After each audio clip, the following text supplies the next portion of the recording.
ಇದೀಗ ಶ್ರೀಯುತ ಗುಂಡಿಬೈಲು ಸುಬ್ರಹ್ಮಣ್ಯ ಭಟ್ರವರನ್ನು ಪ್ರಾರ್ಥಿಸಿಕೊಳ್ತಾ ಇದ್ದೇವೆ. ಅವರು ಪುಣ್ಯಾಹ ಮತ್ತು ಪಂಚಗವ್ಯದ ಕುರಿತಾಗಿ ವಿಚಾರವನ್ನು ಮಂಡಿಸಬೇಕು ಅನ್ನೋದಾಗಿ. ವದನೇನವನೀತ ಗಂಧವಾಹಂ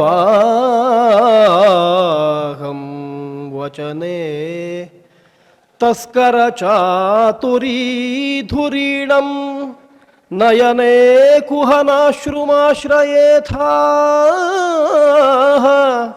ಚರಣೇ ಕೋಮಲ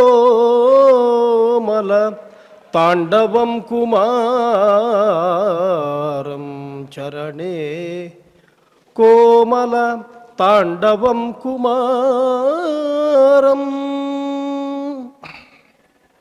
ಶ್ರೀ ಗುರುಭ್ಯೋ ನಮಃ. ವೇದಿಕೆಯ ಮೇಲೆ ವಿರಾಜಮಾನರಾದ ಪೂಜ್ಯ ಸ್ವಾಮೀಜಿಯವರನ್ನು ನಮಸ್ಕರಿಸ್ತಾ, ವೇದಿಕೆಯ ಮೇಲಿರುವ ಎಲ್ಲ ವಿದ್ವಾಂಸರೇ, ಮುಂಭಾಗದಲ್ಲಿರುವಂತಹ ಎಲ್ಲ ಜ್ಯೇಷ್ಠರೇ, ಜಿಜ್ಞಾಸುಗಳೇ, ಧಾರ್ಮಿಕ ಚಿಂತನಾಸಕ್ತರ ಅವಿರತ ಶ್ರಮದ ಫಲವಾಗಿ ಅನೇಕ ವಿಷಯಗಳ ಬಗ್ಗೆ ಇಲ್ಲಿ ಚರ್ಚೆ ಮಾಡಲಿಕ್ಕೆ ಹೇಗೆ ವೇದಿಕೆ ಸಿದ್ಧ ಆಗ್ತಾ ಉಂಟೋ ಅದೇ ರೀತಿ ನಮಗೂ ದೊಡ್ಡ ಉಪಕಾರ ಆಗ್ತಾ ಉಂಟು. ಮತ್ತೊಮ್ಮೆ ಅನೇಕ ವಿಚಾರಗಳನ್ನು ಭೂತ ಕನ್ನಡಿ ಹಾಕಿ ನೋಡುವ ಅವಕಾಶ ಸಿಗ್ತದೆ. ಸಾಮಾನ್ಯವಾಗಿ ಸಣ್ಣ ಸಣ್ಣ ವಿಷಯಗಳನ್ನು ತುಂಬ ಸೂಕ್ಷ್ಮೇಕ್ಷಿಕೆಯಿಂದ ಪರೀಕ್ಷೆ ಮಾಡುವಂತಹ ಅವಕಾಶ ಸಿಗುವುದು ಒಂದು 50 ಜನರ ಮುಂದೆ ಹೇಳಬೇಕು ಎನ್ನುವ ಅನಿವಾರ್ಯತೆ ಒದಗಿದಾಗ ತುಂಬ ಹೆದರಿಕೆ ಆಗ್ತದೆ. ಕೆಲವು ಬಾರಿ ಯಾರಿಗೂ ಗೊತ್ತಿಲ್ಲದ ವಿಷಯಗಳನ್ನು ಮಾತಾಡೋದು ಸುಲಭ. ಎಲ್ಲರೂ ನಿತ್ಯದಲ್ಲಿ ಮಾಡ್ತಾ ಇರೋ ವಿಷಯಗಳನ್ನು ಹೇಳಬೇಕಾದ್ರೆ ಇನ್ನೊಂದು ಹೊಣೆಗಾರಿಕೆ, ಒಂದು ಸ್ವಲ್ಪವಾದರೂ ಅಪೂರ್ವವಾದ ವಿಷಯವನ್ನು ಹೇಳಬೇಕು, ಮತ್ತೊಂದು ಗೊತ್ತಿದ್ದ ವಿಷಯವನ್ನು ಸಾಕಷ್ಟು ತಪ್ಪಿಲ್ಲದ ಹಾಗೆ ಹೇಳಬೇಕು ಎನ್ನುವಂಥದ್ದು. ಆದ್ದರಿಂದ ಸ್ವಲ್ಪ ಹೆದರಿದ್ದೇನೆ ಅಂತ ಭಾವಿಸ್ಕೊಳ್ತೇನೆ, ಭೀತನಾಗಿದ್ದೇನೆ. ಯಾಕೆಂತಂದರೆ ನಾವೆಲ್ಲ ನಿತ್ಯದಲ್ಲಿ ಅನುಷ್ಠಾನ ಮಾಡುವಂತಹ 2 ವಿಷಯಗಳನ್ನು, ಪುಣ್ಯ ಮತ್ತು ಪಂಚಗವ್ಯ ಎನ್ನುವ ವಿಷಯವನ್ನು ಹೇಳುವುದು. ನನ್ನ ಮಾತಿನಲ್ಲಿ ಸಾಮಾನ್ಯ ಜನರಿಗೆ ಹೇಗೆ ಬೇಕೋ ಹಾಗೆ ಹೇಳ್ತೇನೆ. ಹಾಗಾಗಿ ವಿದ್ವಾಂಸರು ಬೇಸರಿಸಬಾರ್ದು, ಹೇಳಿದ್ದನ್ನೇ ಕೇಳ್ತಾ ಇದ್ದೇವೆ ಅಂತ. ಅಪೂರ್ವವಾದ ವಿಷಯಗಳೇನಾದ್ರಿದ್ರೆ ಸ್ವೀಕಾರ ಮಾಡಿಕೊಳ್ಳಿ ಅಂತ ಹೇಳ್ತಾ, ಈ ಹಿಂದೆ ನಮಗೆ ಗೋವಿಂದ ಭಟ್ರು ನಿರ್ದೇಶ ಮಾಡಿದ ಹಾಗೆ ವಿಷಯಗಳು ಯಾವ ರೀತಿ ಬರಬೇಕು ಅಂತಂದರೆ, ಮಂತ್ರಗಳಲ್ಲಿ ಅದು ಇದ್ದರೆ ಅದನ್ನು ಹೇಳಬೇಕು, ಸೂತ್ರಗಳಲ್ಲಿ ಇದ್ದರೆ ಅದನ್ನು ಹೇಳಬೇಕು, ಸ್ಮೃತಿಗಳಲ್ಲಿದ್ದರೆ ಹೇಳಬೇಕು, ಅದರ ಪ್ರಯೋಜನ ಲೌಕಿಕವಾದನ್ನು ಏನು ಅಂತ ಹೇಳಬೇಕು. ಅಷ್ಟು ಬಿಟ್ಟರೆ ಮತ್ತೆ ಹೊರಗೆಲ್ಲ ಹೋಗಿ ವಿಹಾರ ಮಾಡೋದು ಬೇಡ ಅಂತ. ಆ ದೃಷ್ಟಿಯಿಂದ ಪುಣ್ಯಾಹದ ವಿಷಯದಲ್ಲಿ ಏನು ಶಾಸ್ತ್ರದಲ್ಲಿ ಇರುವ ವಿಷಯಗಳು ಏನಿದ್ದಾವೆ ಅವುಗಳನ್ನು ಮಾತ್ರ ಸ್ಪರ್ಶ ಮಾಡಿಕೊಂಡು ಹೋಗುವ ಪುಣ್ಯಾಹ ಎನ್ನುವ ಶಬ್ದವನ್ನೇ ನಾವು ಸ್ವೀಕಾರ ಮಾಡಿದರೆ ವೇದೋಕ್ತವಾದ ಶಬ್ದ. ಯಾವ ಶಬ್ದ ವೇದದಲ್ಲಿ ಅಸಕೃತ ಆವರ್ತಿತವಾಗಿದೆಯೋ ಅದರ ಬಗ್ಗೆ ಹೇಳಬೇಕಾದ್ರೆ ಮಂತ್ರಗಳನ್ನು ಹೇಳಿದರೆ ಸಾಕು. ಹಾಗಾಗಿ ಪುಣ್ಯಾಹ ಎನ್ನುವ ಶಬ್ದ ವೇದದಲ್ಲಿ ಬಂದಿದೆ. ಪುಣ್ಯಾಹ ಏವ ಕುರುತೆ ಯತ್ ಪುಣ್ಯಂ ನಕ್ಷತ್ರಂ ಇತ್ಯಾದಿ ಮಂತ್ರಗಳಲ್ಲಿ ಪುಣ್ಯಾಹ ಏವ ಕುರುತೆ ಅಂತ ಬಂದಿದೆ ಪುಣ್ಯಾಹ. ಅದನ್ನು ಹೇಳುವಾಗ ಸೂತ್ರಕಾರರು ಆಶೋಲಾಯನರು ವಿವಾಹ ಪ್ರಕರಣದಲ್ಲಿ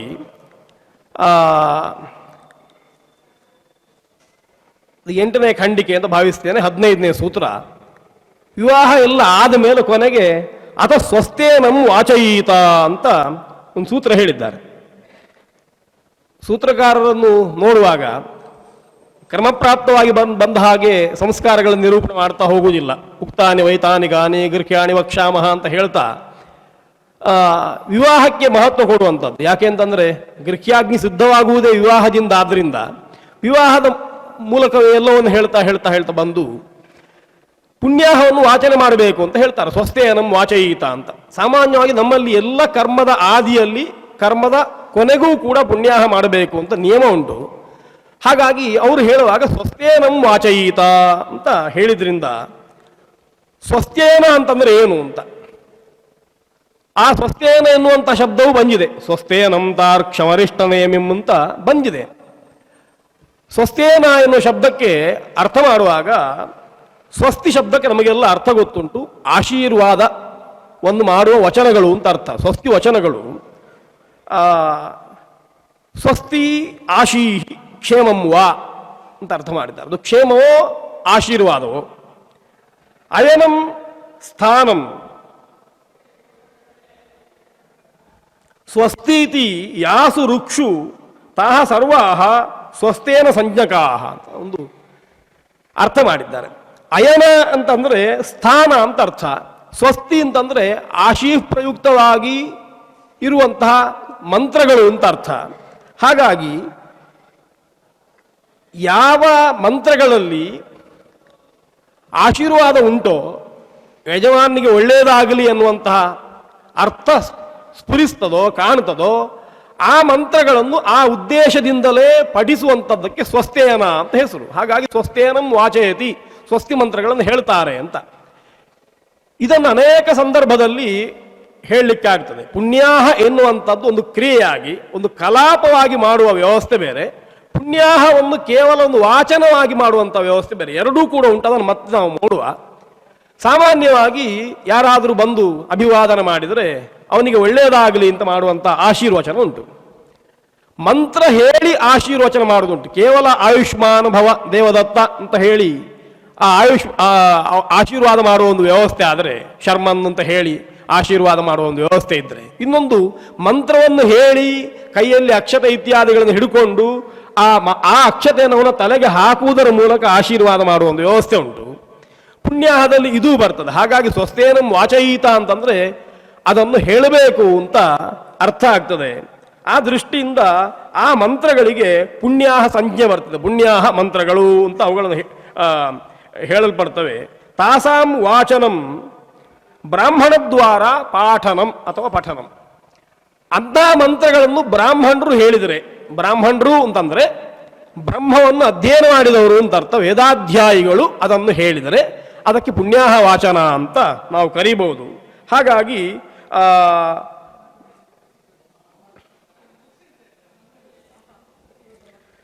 ಸಾಮಾನ್ಯವಾಗಿ ಅರ್ಥ ಮಾಡುವಾಗ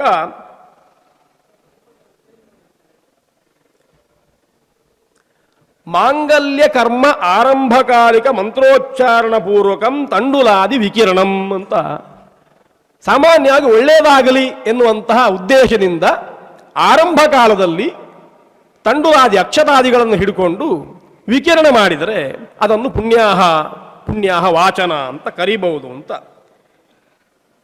ಅದಕ್ಕೆ ಸ್ಮೃತಿಗಳ ಒಂದಷ್ಟು ವಾಕ್ಯಗಳಿದ್ದಾವೆ. ಸ್ವಸ್ತಿ ವಾಚನ ಮತ್ರೇಷ್ಟಂ ಗೃಹ್ಯ ಕರ್ಮ ಸುಖೇಶು ಚಿತ್ ಆಚಾರ್ಯೇಣಾಪಿ ಶಾಸ್ತ್ರೇಸ್ಮಿನ್ ಮಂಗಲಾರ್ಥ ಮುದೀರಿತಂ. ಗೃಹ್ಯ ಕರ್ಮಗಳಲ್ಲಿ ಎಲ್ಲ ಕರ್ಮಗಳ ಕೇಶುಚಿತ್, ಕೆಲವು ಕರ್ಮಗಳಲ್ಲಿ ಕೆಲವಕ್ಕೆ ಹೇಳಿದ್ದು ಕೆಲವಕ್ಕೆ ಹೇಳಲಿಲ್ಲ, ಅದು ಉಂಟು. ಮಂಗಲಾರ್ಥಕವಾಗಿ ಸ್ವಸ್ತಿ ವಾಚನವನ್ನು ಹೇಳಿದ್ದಾರೆ ಅಂತ ನಾವು ಪುಣ್ಯಾಹದ ಬಗ್ಗೆ ನೋಡಬಹುದು. ಯಾವ ಕರ್ಮಗಳಲ್ಲಿ ಪುಣ್ಯಾಹ ಮಾಡಬೇಕು? ಅಥ ಸ್ವಸ್ತಿವಾಚನಂ ವೃದ್ಧಿಪೂರ್ತೇಷು ಕರ್ಮಸು ಸ್ವಸ್ತೇನಂ ವಾಚಯಿತ ಇತ್ಯಾಚಾರ್ಯ. ವೃದ್ಧಿ ವಿವಾಹಾಬ್ದಾಃ ಅಪತ್ಯ ಸಂಸ್ಕಾರಾಃ ಪ್ರತಿಷ್ಠೋದ್ಯಾಪನೆ ಪೂರ್ತೆ ತತ್ಕರ್ಮಸು ಆದ್ಯಂತಯೋ ಕುರ್ಯಾತ್ ಅಂತ ವೃತ್ತಿಕಾರರು ಆಶ್ವಲಾಯನ ಸೂತ್ರದ ಪರಿಶಿಷ್ಟದಲ್ಲಿ ಹೇಳುವಾಗ ವೃದ್ಧಿ ಕರ್ಮಗಳಲ್ಲಿ ಪುಣ್ಯಾಹ ಮಾಡಬೇಕು ಅಂತ. ವಿವಾಹಾಂತವಾದ ಎಲ್ಲ ಕರ್ಮಗಳನ್ನು ವೃದ್ಧಿ ಶಬ್ದದಿಂದ ಹೇಳಿದ್ದಾರೆ. ಅಪತ್ಯ ಸಂಸ್ಕಾರ ಅಂತ ಮಕ್ಕಳಿಗೆ ಮಾಡುವಂತಹ ಸಂಸ್ಕಾರಗಳು ಗರ್ಭಾಧಾನದಿಂದ ಆರಂಭ ಮಾಡಿಕೊಂಡು ವಿವಾಹಾಂತವಾದ ಎಲ್ಲ ಕೆಲಸಗಳಲ್ಲಿ ಪುಣ್ಯಾಹವನ್ನು ಮಾಡಬೇಕು ಅಂತ. ಅಷ್ಟೇ ಅಲ್ಲ, ಪೂರ್ತ ಕರ್ಮಗಳಲ್ಲೂ ಮಾಡಬೇಕು. ಪೂರ್ತ ಕರ್ಮಗಳು ಅಂತಂದ್ರೆ ಪ್ರತಿಷ್ಠಾದಿಗಳು, ಉದ್ಯಾಪನಾದಿಗಳು, ಉತ್ಸರ್ಗಾದಿಗಳು. ಒಂದು ಕೂಪವನ್ನು ತಟಾಕವನ್ನು ಮಾಡಿ ಅದನ್ನು ಉತ್ಸರ್ಗ ಮಾಡುವುದು. ನಮ್ಮಲ್ಲಿ ಇವತ್ತು ಲೋಕಾರ್ಪಣೆ ಎನ್ನುವ ಶಬ್ದ ಉಂಟಲ್ಲ, ಲೋಕಾರ್ಪಣೆ ಎನ್ನುವ ಶಬ್ದಕ್ಕೆ ಪ್ರಾಚೀನ ಶಬ್ದ ಉತ್ಸರ್ಗ ಅಂತ, ವೃಷೋತ್ಸರ್ಗ ಅಂತ ಕರೀತೇವೆ. ವೃಷಗಳನ್ನು ಉತ್ಸರ್ಗ ಮಾಡುವುದು, ಓಂ ಉತ್ಸೃಜತ ಅಂತ ಬಿಟ್ಟು ಬಿಡುದು ಅವುಗಳನ್ನು. ಹಾಗೆ ತಟಾಕ ಇತ್ಯಾದಿಗಳನ್ನು ನಿರ್ಮಾಣ ಮಾಡಿದರೆ ಎಲ್ಲ ಜನಗಳ ಅನುಕೂಲಕ್ಕೋಸ್ಕರ, ಇದು ರಾಷ್ಟ್ರಕ್ಕೋಸ್ಕರ ಸಮರ್ಪಿತ, ಎಲ್ಲ ಜನಗಳಿಗೋಸ್ಕರ, ಕೇವಲ ಮನುಷ್ಯರಿಗೆ ಮಾತ್ರ ಅಲ್ಲ. ತಟಾಕಾದಿಗಳನ್ನು ಮಾಡಿದರೆ ಕೆಲವು ತಟಾಕಗಳಲ್ಲಿ 4 ಬದಿಗಳಲ್ಲಿ ಮೆಟ್ಲಿರುವುದಿಲ್ಲ, ಒಂದು ಬದಿಯಲ್ಲಿ ಇಳಿಜಾರು ಮಾಡಿರ್ತಾರೆ, ರ್ಯಾಂಪ್. ಅದು ಯಾಕೆ ಅಂತಂದ್ರೆ ದನ ಇತ್ಯಾದಿಗಳು ಹೋಗಿ ನೀರು ಕುಡಿದು ಹೋಗಬೇಕು ಅಂತ. ಮೆಟ್ಲು ಮಾಡಿದ್ರೆ ಅವುಗಳಿಗೆ ಕಷ್ಟ ಆಗ್ತದಲ್ವಾ, ಅದಕ್ಕೋಸ್ಕರ ಅವುಗಳೂ ಬಂದು ನೀರು ಕುಡಿದು ಹೋಗ್ಬೇಕು. ಹಕ್ಕಿಗಳು ಹೇಗೂ ಬಂದು ಮೆಟ್ಲಲ್ಲಿ ನೀರು ಕುಡಿದು ಹೋಗ್ತವೆ. ದನ ಇತ್ಯಾದಿಗಳು ಬರಲಿಕ್ಕೆ, ಆನೆ ಇತ್ಯಾದಿಗಳು ಇಳಿಲಿಕ್ಕೆ, ಅವುಗಳನ್ನು ಮೀಸಲಿಕ್ಕೆ, ಅವುಗಳು ನೀರು ಕುಡಿಲಿಕ್ಕೆ ಅಂತ ಕೆಲವು ಕಡೆಯಲ್ಲಿ ಮೆಟ್ಲನ್ನು ಮಾಡದೆ ರ್ಯಾಂಪ್ ಮಾಡಿದ್ದುಂಟು ಹಳೆಯ ತಟಾಕಗಳನ್ನು ನೋಡಿದ್ರೆ. ಯಾಕೆ ಅಂತಂದ್ರೆ ಅದು ಲೋಕದ ಹಿತಕ್ಕೋಸ್ಕರ ಮಾಡುವಂಥದ್ದು, ಅದಕ್ಕೆ ಪೂರ್ತ ಕರ್ಮ ಅಂತ ಹೆಸರು. ಅಂತಹ ಪೂರ್ತ ಕರ್ಮದ ಆರಂಭದಲ್ಲೂ ಕೂಡ ಪುಣ್ಯಾಹವನ್ನು ಮಾಡಬೇಕು. ಪುಣ್ಯಾಹ ಮಾಡಿದ ಮೇಲೆ ಪೂರ್ತ ಆ ಕೆಲಸವನ್ನೆಲ್ಲ ಮಾಡಿದ ಮೇಲೆ ಯಜಮಾನನಾದವ ಅದರ ಎದುರಿಗೆ ನಿಂತುಕೊಂಡು ಎರಡೂ ಕೈಯನ್ನು ಮೇಲಕ್ಕೆ ಎತ್ತಿ, ಇದನ್ನು ನಾನು ಬಿಟ್ಟಿದ್ದೇನೆ, ನನ್ನ ಸ್ವಂತ ಸಂಪಾದನೆಯನ್ನು ನಿರ್ಮಾಣ ಮಾಡಿದ್ದೇನೆ, ಇನ್ನು ನನಗೆ ಇದರಲ್ಲಿ ಹಕ್ಕಿಲ್ಲ, ಯಾವುದೇ ಅಧಿಕಾರ ಇಲ್ಲ, ಇದನ್ನು ನಾನು ಲೋಕಕ್ಕೋಸ್ಕರ ಬಿಟ್ಟಿದ್ದೇನೆ ಅಂತ. ರಾಜರು ಗೋಮಾಳಗಳನ್ನು ಬಿಟ್ಟ ಹಾಗೆ ಗೋವುಗಳಿಗೆ ಮೇಯಲಿಕ್ಕೆ ಅಂತ ಒಂದಷ್ಟು ಜಾಗ ಅವುಗಳನ್ನು ಬಿಟ್ಟಿದ್ದಾರೆ. ಮತ್ತೆ ಅದರಲ್ಲಿ ಯಾರೂ ನಿರ್ಮಾಣ ಮಾಡಲಿಕ್ಕಿಲ್ಲ, ಮನೆ ಕಟ್ಟಲಿಕ್ಕಿಲ್ಲ, ಕೇವಲ ಗೋವುಗಳು ಮಾತ್ರ ಬದುಕಬೇಕು ಅಂತ ಗೋವುಗಳಿಗೆ ಚರಣ ಮಾಡಲಿಕ್ಕೆ, ಗತಿಗೂ ಭಕ್ಷಣಕ್ಕೂ ಎರಡಕ್ಕೂ, ಅದಕ್ಕೆ ಗೋಚಾರ ಅಂತಲೂ ಹೆಸರು. ಆ ದೃಷ್ಟಿಯಲ್ಲಿ ಗೋಮಾಳಗಳನ್ನು ಬಿಡ್ತಾ ಇದ್ರು. ಅದು ಪೂರ್ತ ಕೆಲಸ. ಹಾಗಾಗಿ ಈ ಇಷ್ಟ ಮತ್ತೆ ಪೂರ್ತ ಎರಡೂ ಕೆಲಸಗಳ ಆರಂಭದಲ್ಲಿ ಮತ್ತು ಅಂತ್ಯಗಳಲ್ಲಿ ಕೊನೆಗೂ ಪುಣ್ಯಾಹ ಮಾಡಬೇಕು ಅಂತ ನಮ್ಮಲ್ಲಿ ಸಾಮಾನ್ಯವಾಗಿ ಆರಂಭದಲ್ಲಿ ಪುಣ್ಯಾಹವನ್ನು ಕಲಾಪವಾಗಿ ಮಾಡ್ತೇವೆ, ಕಲಶ ಪ್ರತಿಷ್ಠೆ ಇತ್ಯಾದಿಗಳನ್ನು ಮಾಡ್ತೇವೆ. ಕೊನೆಗೆ ಪುಣ್ಯಾಹವನ್ನು ಮಾಡ್ತೇವೆ. ಅದು ಮಂತ್ರಾಶೀರ್ವಾದ, ರಾಷ್ಟ್ರಾಶೀರ್ವಾದದ ರೀತಿಯಲ್ಲಿ ಪುಣ್ಯಾಹ, ಆ ಮಂತ್ರಗಳನ್ನು ಹೇಳಿ ದೀರ್ಘವಾಯು ಇತ್ಯಾದಿ ಆಯುರ್ಚಗಳನ್ನು ಹೇಳಿ ಯಜಮಾನನಿಗೆ ಆಶೀರ್ವಾದ ಮಾಡುವ ವ್ಯವಸ್ಥೆ ಉಂಟು.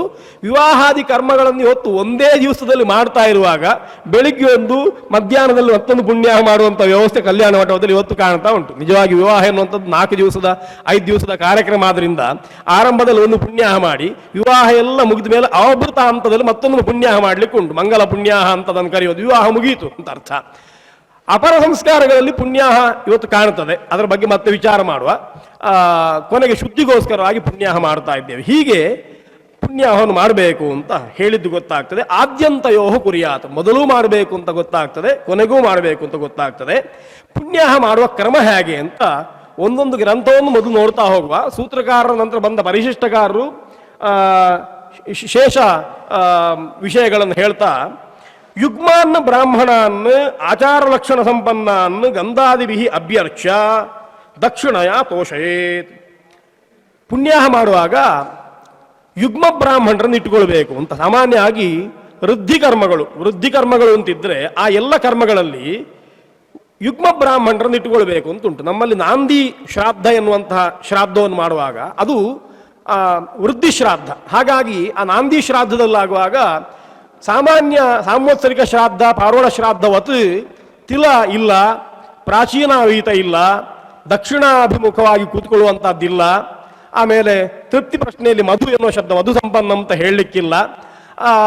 ಆ ರೀತಿ ಪವಿತ್ರ 3 ಎಸಳಿನ ಪವಿತ್ರ ಹಾಕೊಳ್ಳಿಕ್ಕಿಲ್ಲ ಇತ್ಯಾದಿ ವಿಷಯಗಳನ್ನು ಹೇಳಿದ್ದಾರೆ. ಅಲ್ಲಿ ಒಂದೊಂದು ಬ್ರಾಹ್ಮಣರನ್ನು ಕೂತ್ಕೊಳಿಸ್ಲಿಕ್ಕಿಲ್ಲ. ವೃದ್ಧಿ ಶ್ರಾದ್ದ ಅಂದರೆ ಯುಗ್ಮ ಬ್ರಾಹ್ಮಣರನ್ನೇ ಕೂತ್ಕೊಳಿಸಬೇಕು, ಕರ್ತೃ ಪೂರ್ವಾಭಿಮುಖ ಆಗಿಯೇ ಕೂತ್ಕೊಳ್ಬೇಕು. ಆಮೇಲೆ ಉಪವೀತಿಯಾಗಿಯೇ ಎಲ್ಲ ಕೆಲಸಗಳನ್ನು ಮಾಡಬೇಕು.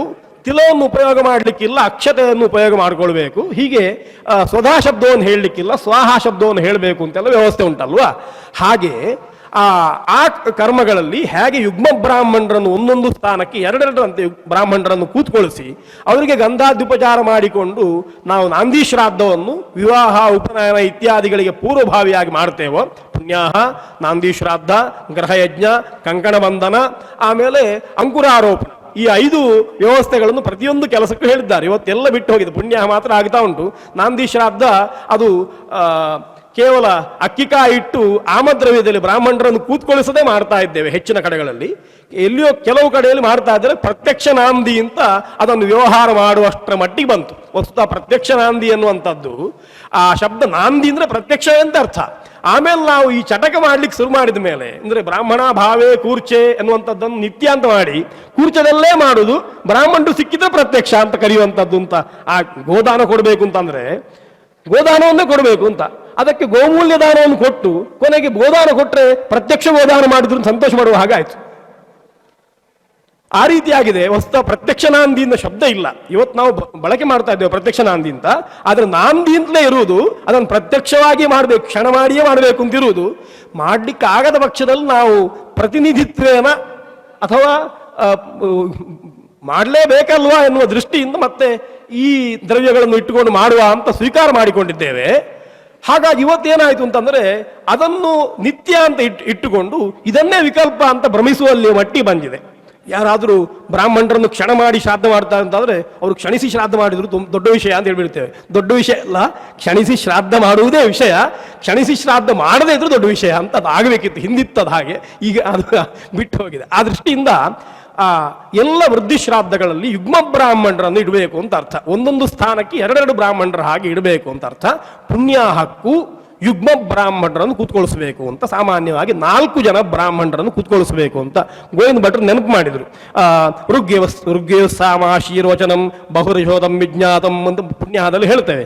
4 ಬ್ರಾಹ್ಮಣರು ಯಾಕೆ ಅಂತ ಕೇಳಿದ್ರೆ, 4 ಬ್ರಾಹ್ಮಣರು 4 ವೇದದ ಪ್ರತಿನಿಧಿಗಳಾಗಿ ಬರಬೇಕು ಕನಿಷ್ಠ. ಹಾಗಾಗಿ ಆ ಬ್ರಾಹ್ಮಣರನ್ನು ಕೂತ್ಕೊಳಿಸಬೇಕು ಅಂತ ಅರ್ಥ.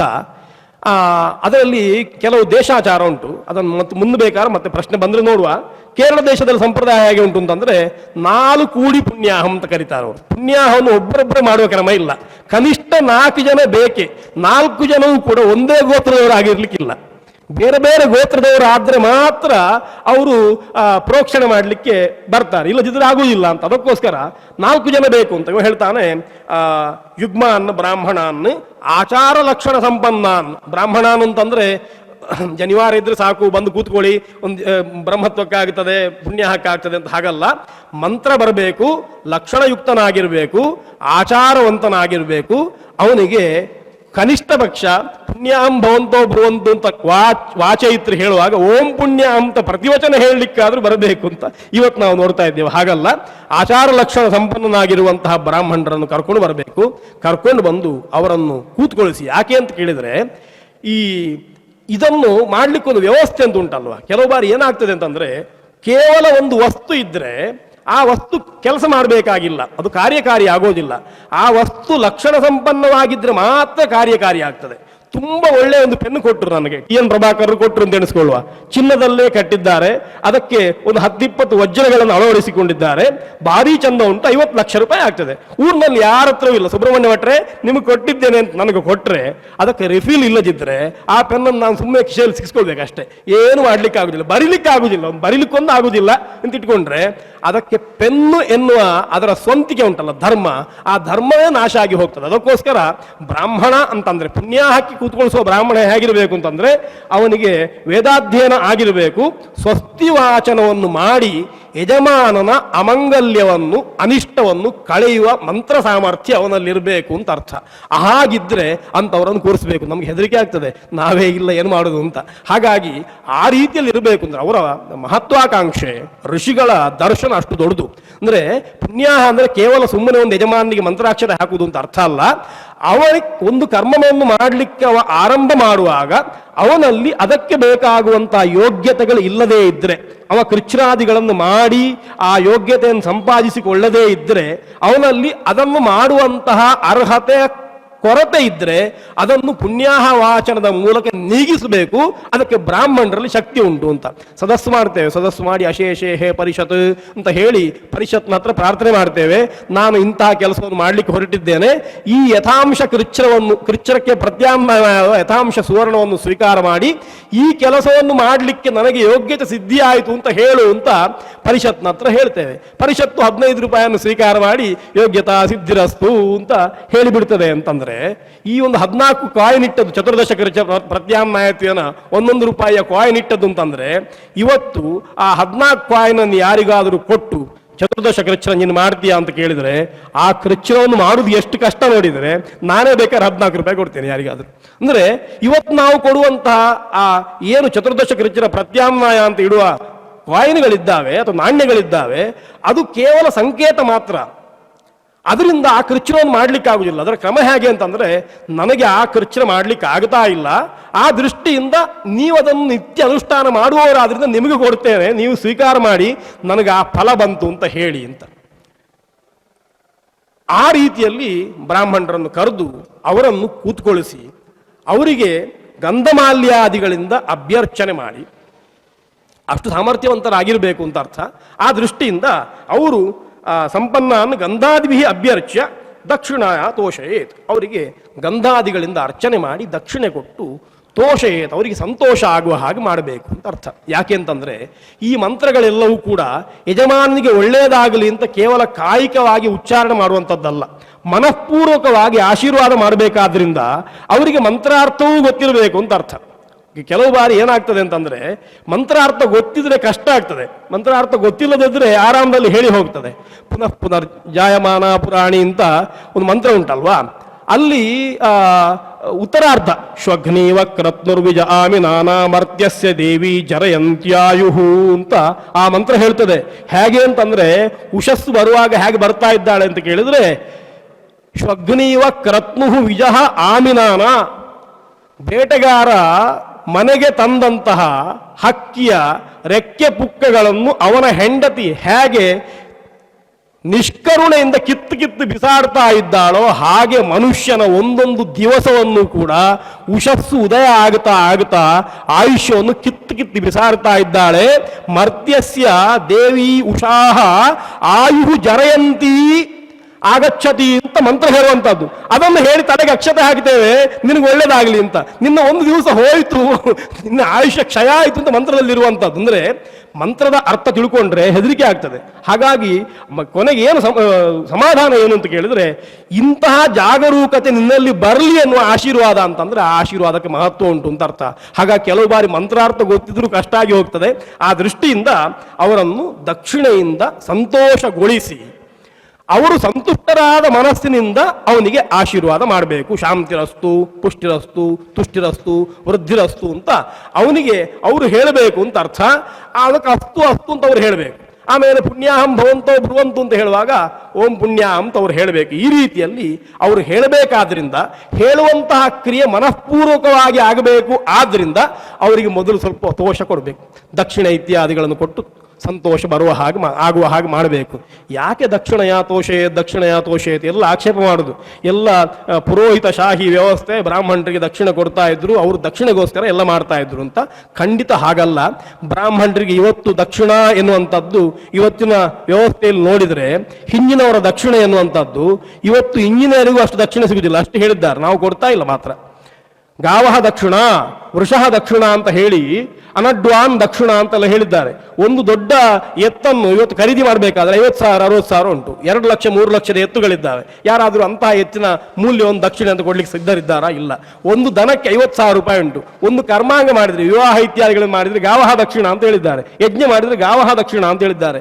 ಒಂದು ಗೋಮೂಲ್ಯವನ್ನು ದಕ್ಷಿಣೆಯಾಗಿ ನಾವು ಸ್ವೀಕಾರ ಮಾಡ್ತಾ ಇದ್ದೇವೆ? ಖಂಡಿತ ಇಲ್ಲ. ಯಥಾಂಶ ದಕ್ಷಿಣೆಯನ್ನೇ ಸ್ವೀಕಾರ ಮಾಡುವುದು. ಹಾಗಾಗಿ ದಕ್ಷಿಣ ಎನ್ನುವಂಥದ್ದು ತೋಷ ಕೊಡ್ತದೆ ಅಂತ ಹೇಳಿದ್ದು ಯಾಕೆ ಅಂತ ಕೇಳಿದ್ರೆ, ಸಾಮಾನ್ಯವಾದ ವ್ಯವಹಾರದಲ್ಲಿ ಮನುಷ್ಯನಿಗೆ ಯಾವುದಾದ್ರೂ ಒಂದು ವಸ್ತುವನ್ನು ಕೊಟ್ಟರೆ ಆ ವಸ್ತು 2 ದಿವಸದಲ್ಲಿ ಹಾಳಾಗಿ ಹೋಗ್ತದೆ. ಆ ವಸ್ತುವಿಗೆ ಪ್ರತಿನಿಧಿಯಾಗಿ ದಕ್ಷಿಣೆಯನ್ನು ಕೊಟ್ಟರೆ, ಹಣ ಇದ್ರೆ ಅದು ಹಾಳಾಗುವುದಿಲ್ಲ, ನಾವು ಹಾಳು ಮಾಡಬೇಕಷ್ಟೇ, ಅದು ಹಾಳಾಗೋದಿಲ್ಲ. ಆದ್ರಿಂದ ಅದನ್ನು ಕೊಟ್ಟರೆ ಸ್ವಾಭಾವಿಕವಾಗಿ ರಾಗದ್ವೇಷ ಪೂರಿತನಾದ ಎಲ್ಲ ಮನುಷ್ಯನಿಗೂ, ನನ್ನನ್ನು ಸೇರಿಸಿ ಹೇಳ್ತಾ ಇದ್ದೇನೆ, ತೃಪ್ತಿ ಆಗಲೇಬೇಕಾಗುತ್ತದೆ. ಅದು ಲೋಕ ನಿಯಮ. ಹಣ ಕೊಟ್ಟರೂ ಯಾರಿಗಾದರೂ ತೃಪ್ತಿ ಆಗದಿದ್ರೆ ಅವರ ಕಾಲು ಹಿಡಿಬೇಕು. ಅವರು ಸನ್ಯಾಸಿಗಳು ಅಂತ ಅರ್ಥ, ಅವರು ಅವಧೂತರು ಅಂತ ಅರ್ಥ, ಅವರು ತುಂಬ ಎತ್ತರಕ್ಕೆ ಹೋಗಿದ್ದಾರೆ ಅಂತ ಅರ್ಥ. ಹಾಗಾಗಿ ಅವರಿಗೆ ಹಣದ ಪರಿಚಯ ಇಲ್ಲ ಅಂತ ಅರ್ಥ, ಕರೆನ್ಸಿ ಗೊತ್ತಿಲ್ಲ ಅಂತ ಅರ್ಥ, ಎರಡೇ ಅರ್ಥ. ಹಾಗಾಗಿ ಸಾಮಾನ್ಯ ನಮ್ಮಂಥವರಿಗೆ ಎಲ್ರಿಗೂ ಕೂಡ ಹಣ ಕೊಟ್ಟರೆ ಸಂತೋಷ ಆಗುತ್ತದೆ ಎನ್ನುವ ದೃಷ್ಟಿಯಿಂದ ಅದನ್ನು ಹೇಳಿದ್ದಷ್ಟೇ ಹೊರತು ಅದನ್ನೇ ಕೊಡಬೇಕು ಅಂತ ಅರ್ಥ ಅಲ್ಲ.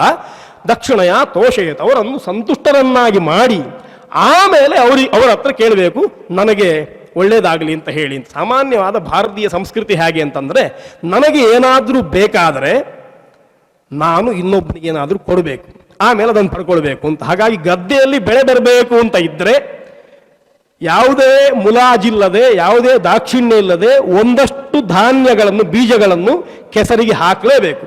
ಬೀಜಗಳನ್ನು ಗದ್ದೆಗೆ ಹಾಕಿದರೆ ಬೀಜ ವೇಸ್ಟ್ ಆಯಿತು ಅಂತ ಎಣಿಸಿಕೊಂಡು ಹಾಕದೆ ಕೂತ್ಕೊಂಡ್ರೆ ಎಲ್ಲ ಗದ್ದೆಗಳು ಅಕಷ್ಟ ಪಚ್ಚೆ ಅಲ್ಲ. ಹಾಗಾಗಿ ಅದರಲ್ಲಿ ಬರಬೇಕು ನಿಯಮ ಇಲ್ಲ. ನಾವು ಒಂದಿಷ್ಟು ಬೀಜವನ್ನು ಹಾಕದೆ ನಮಗೆ ಫಲ ಬರಲಿಕ್ಕೆ ಸಾಧ್ಯ ಇಲ್ಲ. ಹಾಗಾಗಿ ನಮಗೆ ಒಳ್ಳೆಯದಾಗಬೇಕಾದರೆ ಗುರುಗಳಿಗೆ, ಹಿರಿಯರಿಗೆ, ವೃದ್ಧರಿಗೆ, ಪಂಡಿತರಿಗೆ ಏನಾದರೂ ಕೊಟ್ಟು ಆಮೇಲೆ ತಗೊಳ್ಬೇಕು.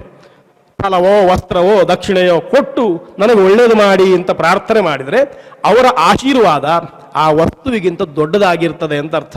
ಅದರ ಎದುರಿಗೆ ನಾವು ಕೊಟ್ಟ ವಸ್ತು ಸಣ್ಣದು ನಮಗೆ ಕಾಣಬೇಕು ಅಂತ. ಆ ರೀತಿಯಲ್ಲಿ ಅವರಿಗೆ ದಕ್ಷಿಣೆಯನ್ನು ಕೊಟ್ಟು ಪ್ರಾರ್ಥನೆ ಮಾಡಿ ಅವರು ಅದಕ್ಕೆ ಅಸ್ತು ಅಂತ ಹೇಳ್ತಾರೆ ಅಂತ. ಶೌನಕರು ಹೇಳ್ತಾರೆ, ಪ್ರಯೋಕ್ತು ಕರ್ಮಣಃ ಹಿ ಆದೌ ಅಂತೆ ಚ ಉದಯ ಸಿದ್ಧಯೇ ಓ ಮುಕ್ತಿಪೂರ್ವಂ ಪುಣ್ಯಾಹಂ ಭವಂತಃ ಇತಿ ಭಾಷಿತಾತ್ ಪರಂ ಬ್ರುವಂತು ಓಮಿತಿ ಬ್ರೂಯುಹು ಪುಣ್ಯಾಹಂ ಇತಿ ಇತರೆ ಅಂತ ಅವರು ಪುಣ್ಯಾಹದ ಬಗ್ಗೆ ಹೇಳ್ತಾ, ಸಾಮಾನ್ಯವಾಗಿ ಎಲ್ಲ ಕರ್ಮಗಳ ಆದಿಯಲ್ಲೂ ಅಂತದಲ್ಲೂ ಉದಯ ಸಿದ್ಧಯೇ, ಪುಣ್ಯಕ್ಕೆ ಫಲ ಏನು ಅಂತ ಕೇಳಿದ್ರೆ ಉದಯ ಸಿದ್ಧಿ ಅಂತ. ಉದಯ ಸಿದ್ಧಿ ಅಂತಂದ್ರೆ ಉತ್ಕರ್ಷ ಸಿದ್ಧಿ ಅಂತ ಅರ್ಥ. ನಮಗೆ ಬೇಕಾದ ಮಾಂಗಲ್ಯ ವೃದ್ಧಿ ಆಗ್ತದೆ, ಅದಕ್ಕೋಸ್ಕರ ಪುಣ್ಯಾಹ ಮಾಡಬೇಕು ಅಂತ. ಸಾಮಾನ್ಯವಾಗಿ ಪುಣ್ಯಾಹ ಹೇಗಿರ್ತದೆ ಅದಕ್ಕೆ ಸ್ಪಷ್ಟ ಉದಾಹರಣೆ ಕೊಡ್ತೇನೆ. ನಾನು ಇಷ್ಟೀಗ ಮಾತಾಡ್ತಾ ಇದ್ದೇನೆ ಅಂತಂದ್ರೆ ನನಗೊಂದು ಸಣ್ಣ ಫೀಡ್ಬ್ಯಾಕ್ ಉಂಟು. ನನ್ನ ಹಿಂದೊಬ್ಬರು ಯಾರೋ ಮಾತಾಡಿ ಈ ಮೈಕನ್ನು, ಈ ಡಯಾಸನ್ನು, ವೇದಿಕೆಯನ್ನು ಒಂದು ಸಮಸ್ಥಿತಿಗೆ ತಂದು ನಿಮ್ಮನ್ನು ಸಮಾಹಿತರನ್ನಾಗಿಸಿ ಹೋಗಿದ್ದಾರೆ. ಹಾಗಾಗಿ ನನಗೆ ಮಾತಾಡ್ಲಿಕ್ಕೆ ಆಯ್ತು. ಹಾಗೆ ಒಂದು ಯಜ್ಞ ಮಾಡ್ತೀರಿ ಅಂತಾದ್ರೆ ಆ ಯಜ್ಞಕ್ಕೆ ಒಂದು ಪೂರ್ವ ಪೀಠಿಗೆ ಆಗಬೇಕಲ್ವಾ.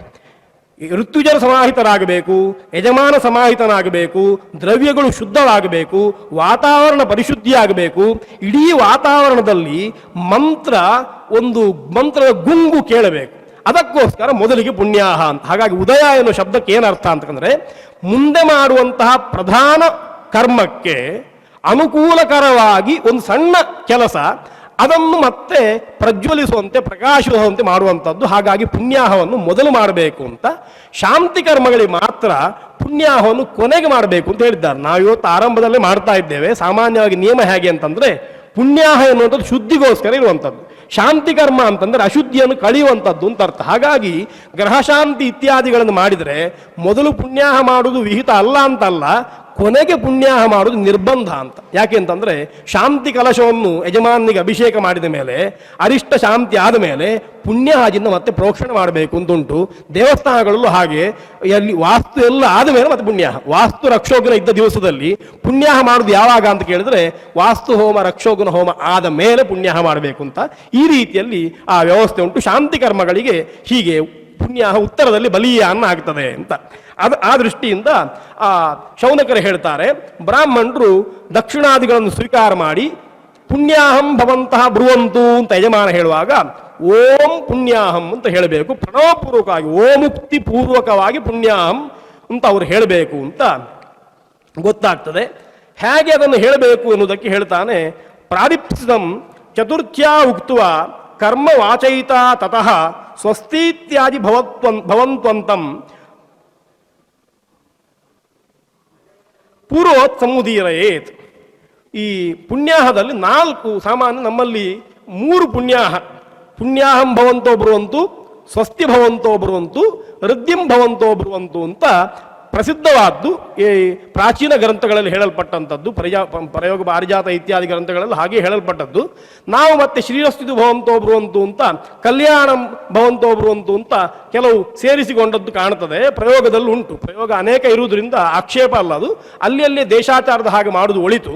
ಆದರೆ ಸಾಮಾನ್ಯವಾಗಿ ಪುಣ್ಯಾಹಂ ಸ್ವಸ್ತಿ ವೃದ್ಧಿಂ ಅಂತ, ಪುಣ್ಯಾಹ ಸ್ವಸ್ತಿ ಮತ್ತೆ ವೃದ್ಧಿ ಅನ್ನುವಂಥದ್ದು 3 ಹೇಳಬೇಕು ಅಂತ ಇರುವಂಥದ್ದು.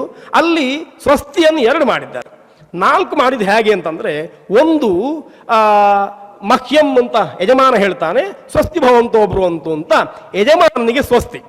ಆಮೇಲೆ ಕರ್ಮಕ್ಕೂ ಸ್ವಸ್ತಿ ಹೇಳಬೇಕು ಅಂತ ಶೌನಕರ ವಚನ ಉಂಟು. ಪ್ರಾರಿಪ್ಸಿದಂ ಚತುರ್ಥ್ಯಾ ಉಕ್ತ್ವ ಕರ್ಮ ವಾಚಯಿತ ತತಃ ಸ್ವಸ್ತೀತ್ಯಾದಿ ಭವಂತ್ವಂತಂ ಪೂರ್ವೋತ್ ಸಮುದೀರಯೇತ್ ಅಂತ ಹೇಳಿ, ವಕ್ತಾರಶ್ಚ ಚತುರ್ಥ್ಯಂತಂ ತತ್ತತ್ ಕರ್ಮೋಕ್ತಿಪೂರ್ವಕಂ ಸ್ವಸ್ತೀತ್ಯ ಪ್ರತಿಬ್ರೂಯು ಅಂತ. ಪ್ರಾದಿಪ್ಸುತಸ್ಯ ಅಸ್ಯ ಕರ್ಮಣೇ ಸ್ವಸ್ತಿ ಭವಂತೋ ಬ್ರುವಂತು ಅಂತ ಒಂದು ಎಕ್ಸ್ಟ್ರಾ ಹೇಳಬೇಕು ಅಂತ. ಯಜಮಾನಾಯ ಸ್ವಸ್ತಿ ಭವಂತೋ ಬ್ರುವಂತು ಅಂತ ಉಂಟು. ಆಯುಷ್ಮತೆ ಸ್ವಸ್ತಿ, ಆಯುಷ್ಮತೆ ಸ್ವಸ್ತಿ, ಓಂ ಆಯುಷ್ಮತೆ ಸ್ವಸ್ತಿ ಅಂತ ಓಂ ಪೂರ್ವಕವಾಗಿ ಹೇಳಬೇಕು ಅಂತುಂಟು.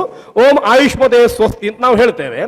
ಕರ್ಮಣೇ ಸ್ವಸ್ತಿ ಭವಂತೋ ಬ್ರುವಂತು ಅಂತ ಕೇಳಿದರೆ ಓಂ ಸ್ವಸ್ತಿ ಅಂತ ಪ್ರಣವಪೂರ್ವಕವಾಗಿ ಸ್ವಸ್ತಿ ಹೇಳಬೇಕು ಅಂತ ನಿಯಮ ಉಂಟು. ಕೆಲವು ಕಡೆಯಲ್ಲಿ ಅದನ್ನು ಅನುಸರಣೆ ಮಾಡ್ತಾರೆ, ಕೆಲವು ಕಡೆಯಲ್ಲಿ ಕೇವಲ ಆಯುಷ್ಮದೇ ಸ್ವಸ್ತಿ, ಯಜಮಾನನಿಗೆ ಮಾತ್ರ ಸ್ವಸ್ತಿ ಅಂತ ಹೇಳುವಂತಹ ಪರಿಪಾಠಿ ಉಂಟು. ಅದನ್ನು ಯಾವ ರೀತಿ ಅಂತ ವಿದ್ವಾಂಸರು ನೋಡಿಕೊಳ್ಬೇಕು. ಹಾಗೆ ತತ್ತತ್ ಕರ್ಮೋಕ್ತಿ ಪೂರ್ವಕಂ ಸ್ವಸ್ತಿ ಚ ಪ್ರತಿಬ್ರೂಯು ಅಂತ ಕರ್ಮೋಕ್ತಿಯನ್ನು ಚತುರ್ಥ್ಯಂತವಾಗಿ ಹೇಳಿ ಏತತ್ ಕರ್ಮಣೇ ಸ್ವಸ್ತಿ ಅಂತ ಹೇಳಬೇಕು ಅಂತ ಗೊತ್ತಾಗ್ತದೆ. ಹೀಗೆ ಪುಣ್ಯಾಹ ದೇಹೆ ತ್ರಿರಭ್ಯಾಸೆ ಮಂದ್ರ ಮಧ್ಯ ಉಚ್ಚ ನಿಸ್ವನಂ ಆಶ್ರಯೇರನ್ ನಿಮೇ ಸರ್ವೇ ಯಥಾಗಮ ಪರಂಪರಂ. ಹಿಂದೆ ಗುರುಗಳು ಹೇಳಿದ ಹಾಗೆ ಮಂದ್ರ ಮಧ್ಯ ಉಚ್ಚ ನಿಸ್ವನದಲ್ಲಿ ಪುಣ್ಯಾಹವನ್ನು ಹೇಳಬೇಕು ಅಂತ ಹೇಳಿದ್ದಾರೆ. ಅದು ಯಾಕೆ ಅಂತಂದ್ರೆ ಸಾಮಾನ್ಯವಾಗಿ ನಮ್ಮಲ್ಲಿ ಒಂದು ವ್ಯವಸ್ಥೆ ಉಂಟು, ದ್ವಿರ್ಬದ್ಧಂ ಅಥವಾ ತ್ರಿರ್ಬದ್ಧಂ ಸುಬದ್ಧಂ ಭವತಿ ಅಂತ ಒಂದು 3 ಗಂಟೆ ಹಾಕಿದರೆ ಅಥವಾ 3 ಬಾರಿ ಹೇಳಿದರೆ ಅದು ಪೂರ್ಣವಾದ ಫಲವನ್ನು ಕೊಡ್ತದೆ ಅಂತ. ಅದಕ್ಕೋಸ್ಕರ ಕೊಟ್ಟಿದ್ದೇನೆ ಪ್ರದಾಸ್ಯಾಮಿ ವಿವಾಹ ಪ್ರಕರಣದಲ್ಲಿ 3 ಸರ್ತಿ ಹೇಳುವಂಥದ್ದು ಆ ವ್ಯವಸ್ಥೆಗಳಲ್ಲಿ ಬಂದಿದೆ, 3 ಸರ್ತಿ ಹೇಳುವಂಥದ್ದು ಅಂತ. ಅದಕ್ಕೋಸ್ಕರ ಮಂದ್ರ ಮಧ್ಯ ಉಚ್ಚ ಸ್ವರದಲ್ಲಿ ಅದನ್ನು ಹೇಳುವಂತಹ ವ್ಯವಸ್ಥೆಯು ಬಂದಿದೆ, ಅದನ್ನು ಹೇಳಬೇಕು ಅಂತ ಹೇಳಿ ಯಥಾ ಆಗಮ ಪರಂಪರಂ ಅಂತ ಅದನ್ನು ಶೌನಕರು ಹೇಳಿದ್ದಾರೆ. ನಿಮ್ಮಲ್ಲಿ ಹೇಗೆ ಪರಂಪರೆ ಉಂಟೋ ಆಗಮ ಉಂಟೋ ಹಿಂದೆ ಬಂದಿದೋ ನಡವಳಿಕೆ, ಆ ರೀತಿಯಲ್ಲಿ ಅದನ್ನು ಮಾಡಿ ಅಂತ. ಸಾಮಾನ್ಯವಾಗಿ ಉಚ್ಚ ಸ್ವರದಲ್ಲಿ ಹೇಳಬೇಕು ಅಂತ ಹೇಳಿದ್ದಕ್ಕೆ ಕಾರಣ ಯಾವುದನ್ನು ಕೂಡ ಒಳಗಿಂದಲೇ ಇಟ್ಟುಕೊಳ್ಳಿಕ್ಕಿಲ್ಲ ಅಂತ. ಸಾಮಾನ್ಯವಾಗಿ ಒಂದು ಓಪನ್ ವಾಯ್ಸ್ ಅಂತ ಇರ್ತದಲ್ವಾ, ಹೇಳಬೇಕಾದ್ದನ್ನು ಉಚ್ಚ ಸ್ವರದಲ್ಲಿ ಗಟ್ಟಿಯಾಗಿ ಹೇಳಿದರೆ 2 ಅರ್ಥ. ಒಂದು, ಅವನಿಗೆ ಅದರಲ್ಲಿ ದಾರ್ಢ್ಯ ಉಂಟು ಅಂತ ಹೇಳುವವನಿಗೆ, ಇನ್ನೊಂದು ಅವನಿಗೆ ಸಂತೋಷ ಉಂಟು ಅಂತ. ಯಾವತ್ತೂ ಕೂಡ ನಾವು ಗಟ್ಟಿ ಮಾತಾಡೋದು, ಗಟ್ಟಿ ಹಾಡು ಹೇಳೋದು ಯಾವಾಗ ಅಂದರೆ ತುಂಬ ಸಂತೋಷ ಆದಾಗ. ಇನ್ನೊಂದು ಗಟ್ಟಿ ಮಾತಾಡೋದು ಯಾವಾಗ ಅಂದ್ರೆ ನಮಗೆ ಹೇಳಬೇಕಾದ ವಿಷಯದಲ್ಲಿ ದಾರ್ಢ್ಯ ಇರುವಾಗ. ಇದು ಎರಡೂ ಇಲ್ಲ ಅಂತಂದ್ರೆ ಸ್ವರ ಮೆಲ್ಲ ನಾವು ಕಮ್ಮಿ ಮಾಡ್ತೇವೆ. ಬೇರೆ ಸ್ವಲ್ಪ ವಿಷಯದಲ್ಲಿ ಸಂಶಯ ಉಂಟು ಅಂತಂದ್ರೆ ಸ್ವರ ಅಲ್ಲಿ ಡೌನ್ ಆಗ್ತದೆ, ಅಥವಾ ಸ್ವಲ್ಪ ದುಃಖ ಉಂಟು ಅಂತಂದ್ರೆ ಡೌನ್ ಆಗ್ತದೆ. ಆ ದೃಷ್ಟಿಯಿಂದ ಇಲ್ಲಿ ಓಂ ಸ್ವಸ್ತಿ ಅಥವಾ ಓಂ ಪುಣ್ಯಾಹ ಅಂತ ಹೇಳುವಾಗ ಇವರು ಯಾರು ಕೂಡ ಬೇಜಾರಿನಲ್ಲಿ ಹೇಳಲಿಕ್ಕಿಲ್ಲ, ಗಟ್ಟಿಯಲ್ಲಿ ಸಂತುಷ್ಟರಾಗಿ ಹೇಳಬೇಕು. ನಾವು ಸಂತುಷ್ಟರಾಗಿದ್ದೇವೆ ಅಂತ. ಅದಕ್ಕೋಸ್ಕರ ಯಜಮಾನ ಕೇಳ್ತಾನೆ, ಮನಸ್ಸಮಾಧೀಯತಾ. ಬ್ರಾಹ್ಮಣರ ಹತ್ರ ಕೇಳ್ತಾನೆ, ವ್ರತ ನಿಯಮ ತಪಸ್ವಾಧ್ಯಾಯ ಕ್ರತು ದಮದಾನ ವಿಶಿಷ್ಟಾನಾಂ ಬ್ರಾಹ್ಮಣಾನಾಂ ಮನಸ್ಸಮಾಧೀಯತಾಂ ಅಥವಾ ಬೋಹ ಬ್ರಾಹ್ಮಣಾ ಮನಸ್ಸಮಾಧೀಯತಾಂ. ಹೀಗೆ ಹೇಳಿದ ಕೂಡಲೇ ಸಮಾಹಿತ ಮನಸಸ್ಮಹ ಅಂತ ಬ್ರಾಹ್ಮಣರು ಹೇಳಬೇಕು ಅಂತ. ಅದಕ್ಕೆ ಬೋಧಾಯನರು ಒಳ್ಳೆಯ ಒಂದು ಕಾರಣ ಹೇಳಿದ್ದಾರೆ, ಮತ್ತೆ ಹೇಳ್ತೇನೆ. ಹೀಗೆ ಹೇಳಿದ ಮೇಲೆ ಪುಣ್ಯಾಹಂ ಭವಂತೋ ಬ್ರುವಂತು ಅಂತ ಹೇಳಿದ ಕೂಡಲೇ ಓಂ ಪುಣ್ಯಾಹಂ ಓಂ ಪುಣ್ಯಾಹಂ ಓಂ ಪುಣ್ಯಾಹಂ ಅಂತ ಗಟ್ಟಿ ಹೇಳಬೇಕು ಅಂತ. ಈ ಗಟ್ಟಿ ಹೇಳುವಂಥ ಪರಂಪರೆ ಅದು ನಮ್ಮ ಜನ್ಮ ಸಿದ್ಧವಾದ್ದಾಯ್ತಾ. ಅದನ್ನು ಕೆಲವು ವಿಷಯಗಳನ್ನು ಮೆಲ್ಲ ಹೇಳಲಿಕ್ಕೆ ಆಗುವುದೇ ಇಲ್ಲ. ಶ್ರೌತಿಗಳಿಗೆ ಅದು ತುಂಬ ಚೆನ್ನಾಗಿ ಗೊತ್ತುಂಟು. ಮತ್ತೂರಿನವರು ಇದ್ದಾರೆ ಸ್ವಾಮಿಗಳು, ಅವರಿಗೆ ಗೊತ್ತುಂಟು ಅಂತ ಭಾವಿಸ್ತೇನೆ. ಹಾಗಾಗಿ ನನಗಿಂತ ತುಂಬ ಸುಂದರವಾಗಿ ಅವರದನ್ನು ಹೇಳ್ತಾರೆ. ಈ ಯಜ್ಞ ಪ್ರಕ್ರಿಯೆಯಲ್ಲಿ ಗುಣಗುಣ ಅಂತ ಹೇಳಿ ಯಾವುದನ್ನು ಉಪಾಂಶ ಜಪಕ್ಕೂ ಉಂಟು, ಉಪಾಂಶ ಉಂಟು. ಆದರೆ ಎಲ್ಲ ಕಡೆಯಲ್ಲಿ ಉಪಾಂಶ ಅಲ್ಲ, ಕೆಲವು ಕಡೆಯಲ್ಲಿ ಪ್ರೈಶವನ್ನು ಗಟ್ಟಿಯಾಗಿ ಹೇಳಬೇಕು, ಪ್ರೈಶವನ್ನು ಮೆಲ್ಲ ಹೇಳಲಿಕ್ಕಿಲ್ಲ. ಎಲ್ಲಿವರೆಗೆ ಅಂತಂದ್ರೆ ಎಷ್ಟೆಷ್ಟು ಒಳ್ಳೆಯ ಶಬ್ದದಿಂದ ಕರೀತಾರೆ. ಹೋತರೇಹಿ ಅಂತ ಹೋತೃವನ್ನು ಕರೀತಾರೆ. ಅಷ್ಟೇ ಅಲ್ಲ, ಅಷ್ಟೇ ಗಟ್ಟಿಯಲ್ಲಿ ಹವಿಷ್ಕೃದೇಹಿ ಅಂತ ಯಜಮಾನ ಪತ್ನಿಯನ್ನು ಕರೀಲಿಕ್ಕುಂಟು. ಅವಳಿಗೆ ಹವಿಷ್ಕೃತ ಅಂತ ಹೆಸರು. ಎಷ್ಟು ಒಳ್ಳೆ ಶಬ್ದ ನೋಡಿ. ಯಜಮಾನ ಹೆಂಡತಿ ಬರಲಿ ಅಂತ ಅಲ್ಲ, ಹವಿಷ್ಕೃದೇಹಿ ಅಂತ ಪ್ರವೇಶ ಮಾಡ್ತಾರೆ. ಹವಿಸ್ಸನ್ನು ಮಾಡಲಿಕ್ಕೆ ಮಾಡುವವಳು ಬರಲಿ ಅಂತ ಅರ್ಥ. ಹೀಗೆ ಅದನ್ನು ಗಟ್ಟಿಯೇ ಕೂಗಲಿಕ್ಕೆ ಈ ಎಲ್ಲ ಚತುರ್ಭಿಶ್ಚ ಅಂತ ಏನು ಇದ್ದಾವೆ, ಆಹುತಿ ಕೊಡುವಂತಹ ಓಶ್ರಾವಯ ಅಸ್ತುಶ್ರವಶ ಇತ್ಯಾದಿಗಳು ಏನಿದ್ದಾವೆ ಅದು ಎಲ್ಲವನ್ನು ಮೆಲ್ಲ ಹೇಳಲಿಕ್ಕಿಲ್ಲ, ಗಟ್ಟಿ ಹೇಳಿಯೇ ಕೊಡಲಿಕ್ಕೆ ಅಂತ ಅರ್ಥ. ಆ ದೃಷ್ಟಿಯಿಂದ ಅದನ್ನು ತುಂಬ ಉಚ್ಚ ಸ್ವರದಲ್ಲಿ ಹೇಳಬೇಕು ಅಂತ ಆಚಾರ್ಯರು ಹೇಳಿದ್ದು ಗೊತ್ತಾಗ್ತದೆ. ಆಮೇಲೆ ಸಾಮಾನ್ಯವಾಗಿ ಪುಣ್ಯಾಹವನ್ನು ಮಾಡುವ ಕ್ರಿಯಾಕಲಾಪಗಳು ಹೇಗೆ, ಪುಣ್ಯಾಹದ ವಿಧಿ ಇಷ್ಟು. ಸಂಕ್ಷೇಪವಾಗಿ ನಾನು ಅದನ್ನು ಹೇಳಿಬಿಡ್ತೇನೆ. ಕರ್ತೃ ಬ್ರಾಹ್ಮಣರನ್ನು ಪೂಜಿಸಿ, ಗಂಧ ಪುಷ್ಪಾದಿಗಳಿಂದ ಪೂಜಿಸಿ, ಅವರಿಗೆ ಯಥೋಕ್ತ ದಕ್ಷಿಣಾದಿಗಳನ್ನು ಕೊಟ್ಟು, ತಾನು ಮಾಡುವಂಥ ಕರ್ಮವನ್ನು ನಿವೇದಿಸಿ, ಅವರಿಂದ ಪುಣ್ಯಾಹ ಸ್ವಸ್ತಿ ವೃದ್ಧಿ ಇತ್ಯಾದಿಗಳನ್ನು ಹೇಳಿಸುವಂಥದ್ದಕ್ಕೆ ಪುಣ್ಯಾಹ ವಾಚನ ಅಂತ ಹೆಸರು. ಅದಕ್ಕೆ ಮತ್ತೆ ಉಳಿದದ್ದೆಲ್ಲ ಸೇರಿಕೊಂಡು ಬಂತು. ಇವತ್ತು ನಾವು ಪುಷ್ಟವಾಗಿರುವಂತಹ ಕ್ರಿಯಾಕಲಾಪವನ್ನು ನೋಡ್ತಾ ಇದ್ದೇವೆ. ಶಾಸ್ತ್ರ ಸೂತ್ರದಲ್ಲಿ ಹೇಳಿದ್ದು, ಪರಿಶಿಷ್ಟದಲ್ಲಿ ಹೇಳಿದ್ದು, ಸ್ಮೃತಿಯಲ್ಲಿ ಹೇಳಿದ ವಿಷಯಗಳನ್ನೆಲ್ಲ ಅಷ್ಟಷ್ಟು ಇಟ್ಕೊಂಡ್ರೆ ಅದನ್ನು ತುಂಬ ಸುಂದರವಾಗಿ ಬೆಳೆಸಿ ನಾವು ಇವತ್ತು ಮಾಡುವಂತಹ ಪುಣ್ಯಾಹ ಎನ್ನುವಂಥದ್ದು ಅದು ಪೂರ್ಣವಾಗಿ ಪರಿಪುಷ್ಟವಾಗಿ ಉಂಟು. ಅದರಲ್ಲಿ ಕಲಶ ಪ್ರತಿಷ್ಠೆ ಉಂಟು, ಅದರಲ್ಲಿ ವರ್ಣಾದಿ ವರ್ಣನನ್ನು ಆವಾಹನೆ ಮಾಡಲಿಕ್ಕುಂಟು, ಅದನ್ನು ಅಭಿಮಂತ್ರಣ ಮಾಡಲಿಕ್ಕುಂಟು, ಅದಕ್ಕೆ ಪುನಃ ಅವನಿಗೆ ಆಶೀರ್ವಾದ ಮಂತ್ರಗಳಿಂದ ಆಶೀರ್ವಾದ ಮಾಡಲಿಕ್ಕುಂಟು. ಕೊನೆಗೆ ಕಲಶವನ್ನು ಹಿಡಿದುಕೊಂಡು ಯಜಮಾನ ನಿಂತುಕೊಂಡು ಪುಣ್ಯಾಹ ಮಂತ್ರಗಳನ್ನು ಹೇಳಿ ಪುಣ್ಯಾಹ ಸ್ವಸ್ತಿ ವೃದ್ಧಿ ಅಂತ ಹೇಳಿದ ಮೇಲೆ ಮತ್ತೊಂದಿಷ್ಟು ವಾಕ್ಯಗಳನ್ನು ಹೇಳಲಿಕ್ಕೂ ಉಂಟು. ಆ ವಾಕ್ಯಗಳು ತುಂಬ ಸುಂದರವಾಗಿದ್ದಾವೆ. ಆ ವಾಕ್ಯಗಳನ್ನೆಲ್ಲ ಹೇಳಿ ಅದೆಲ್ಲ ಆಗಲಿ ಅಂತ ಸಾಮಾನ್ಯವಾಗಿ 15 ಅಂತ ಲೆಕ್ಕ ಹಾಕಿದ್ದಾರೆ.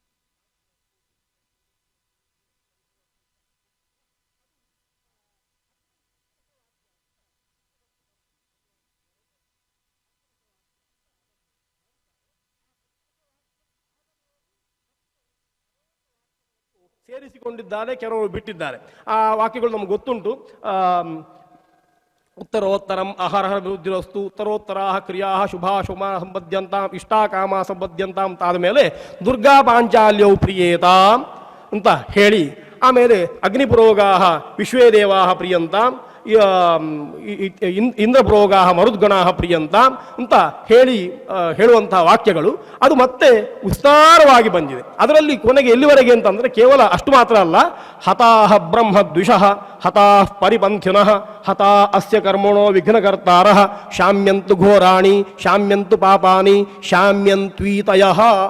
ಹೀಗೆ ನಮಗೆ ಒಳ್ಳೆಯದಾಗಲಿ ಎನ್ನುವುದರ ಒಟ್ಟಿಗೆ ನಮ್ಮ ಕೆಲಸಕ್ಕೆ ತೊಂದರೆ ಮಾಡುವವರಿಗೆ ಕೆಟ್ಟದಾಗಲಿ ಎನ್ನುವಂಥದ್ದು ಉಂಟು. ಅದನ್ನು ಇಟ್ಕೊಳ್ಬೇಕು ನಮ್ಮಲ್ಲಿ.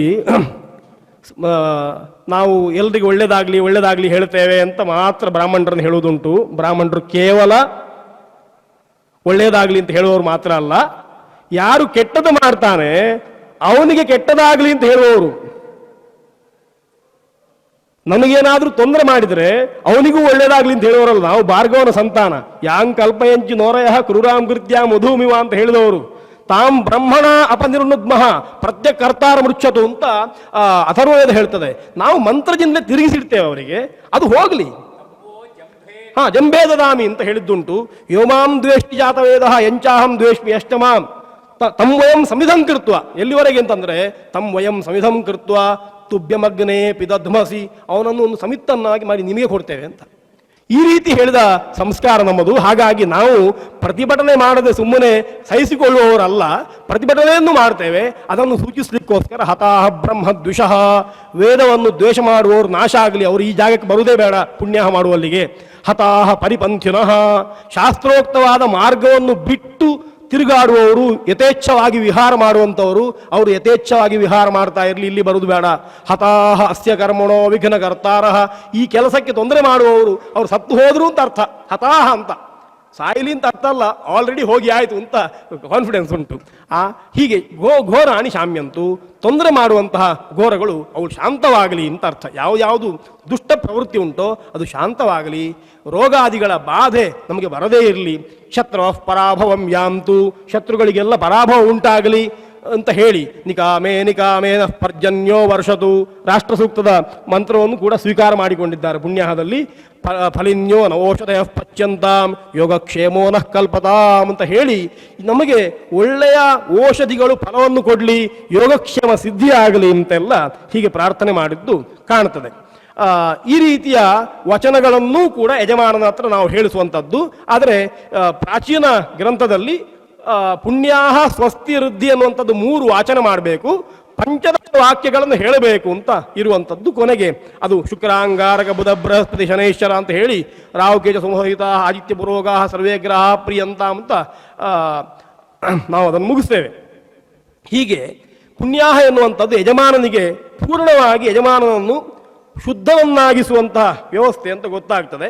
ಅದನ್ನು ಮಾಡಲಿಕ್ಕೆ ಒಂದಿಷ್ಟು ಕಾರಿಕೆಗಳು ಹೇಗೆ ಮಾಡಬೇಕು ಅಂತ ಹೇಳ್ತಾ ನಾವು ಇವತ್ತು ಮಾಡುವಂತಹ ಪುಣ್ಯಕ್ಕೆ ಒಂದಿಷ್ಟು ಸೂಚಕಗಳಿದ್ದಾವೆ. ಗೋಮಯೇನ ಉಪಲಿಪ್ಯ ಉರ್ವೀಂ ರಂಗವಲ್ಲಿಕೆಯ ಅರ್ಚಯಿತು, ಇದು ಹಾರಿತ ಸ್ಮೃತಿ. ಸಾಮಾನ್ಯವಾಗಿ ಪ್ರಾಚೀನ ಸ್ಮೃತಿಗಳಲ್ಲಿ ಇಂಥ ವ್ಯವಸ್ಥೆಗಳು ಬರುವುದಿಲ್ಲ. ರಂಗವಲ್ಲಿ ಹಾಕಬೇಕು, ಗೋಮಯದಿಂದ ಉಪಲೇಪನ ಮಾಡಬೇಕು ಅಂತ ಎಲ್ಲ ಕಡೆಯಲ್ಲಿ ಉಂಟು.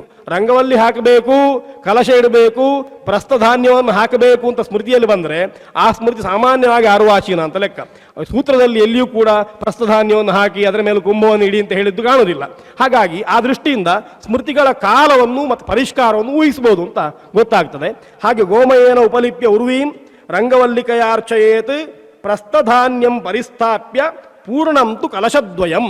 2 ಕಲಶಗಳನ್ನು ಇಡಬೇಕು. ನಮ್ಮಲ್ಲಿ ಪುಣ್ಯಾಹ ಮಾಡುವಾಗ ಸಾಮಾನ್ಯವಾಗಿ 2 ಕಲಶಗಳನ್ನು ಇಡುವ ಪರಿಪಾಠಿ ಉಂಟು. ಕೇರಳದಲ್ಲಿ 1 ಪಾತ್ರೆ ಇಡ್ತಾರೆ, ಒಂದೇ ಪಾತ್ರೆಯಲ್ಲಿ ಪುಣ್ಯಾಹ ಮಾಡುವ ಕ್ರಮ ಉಂಟು.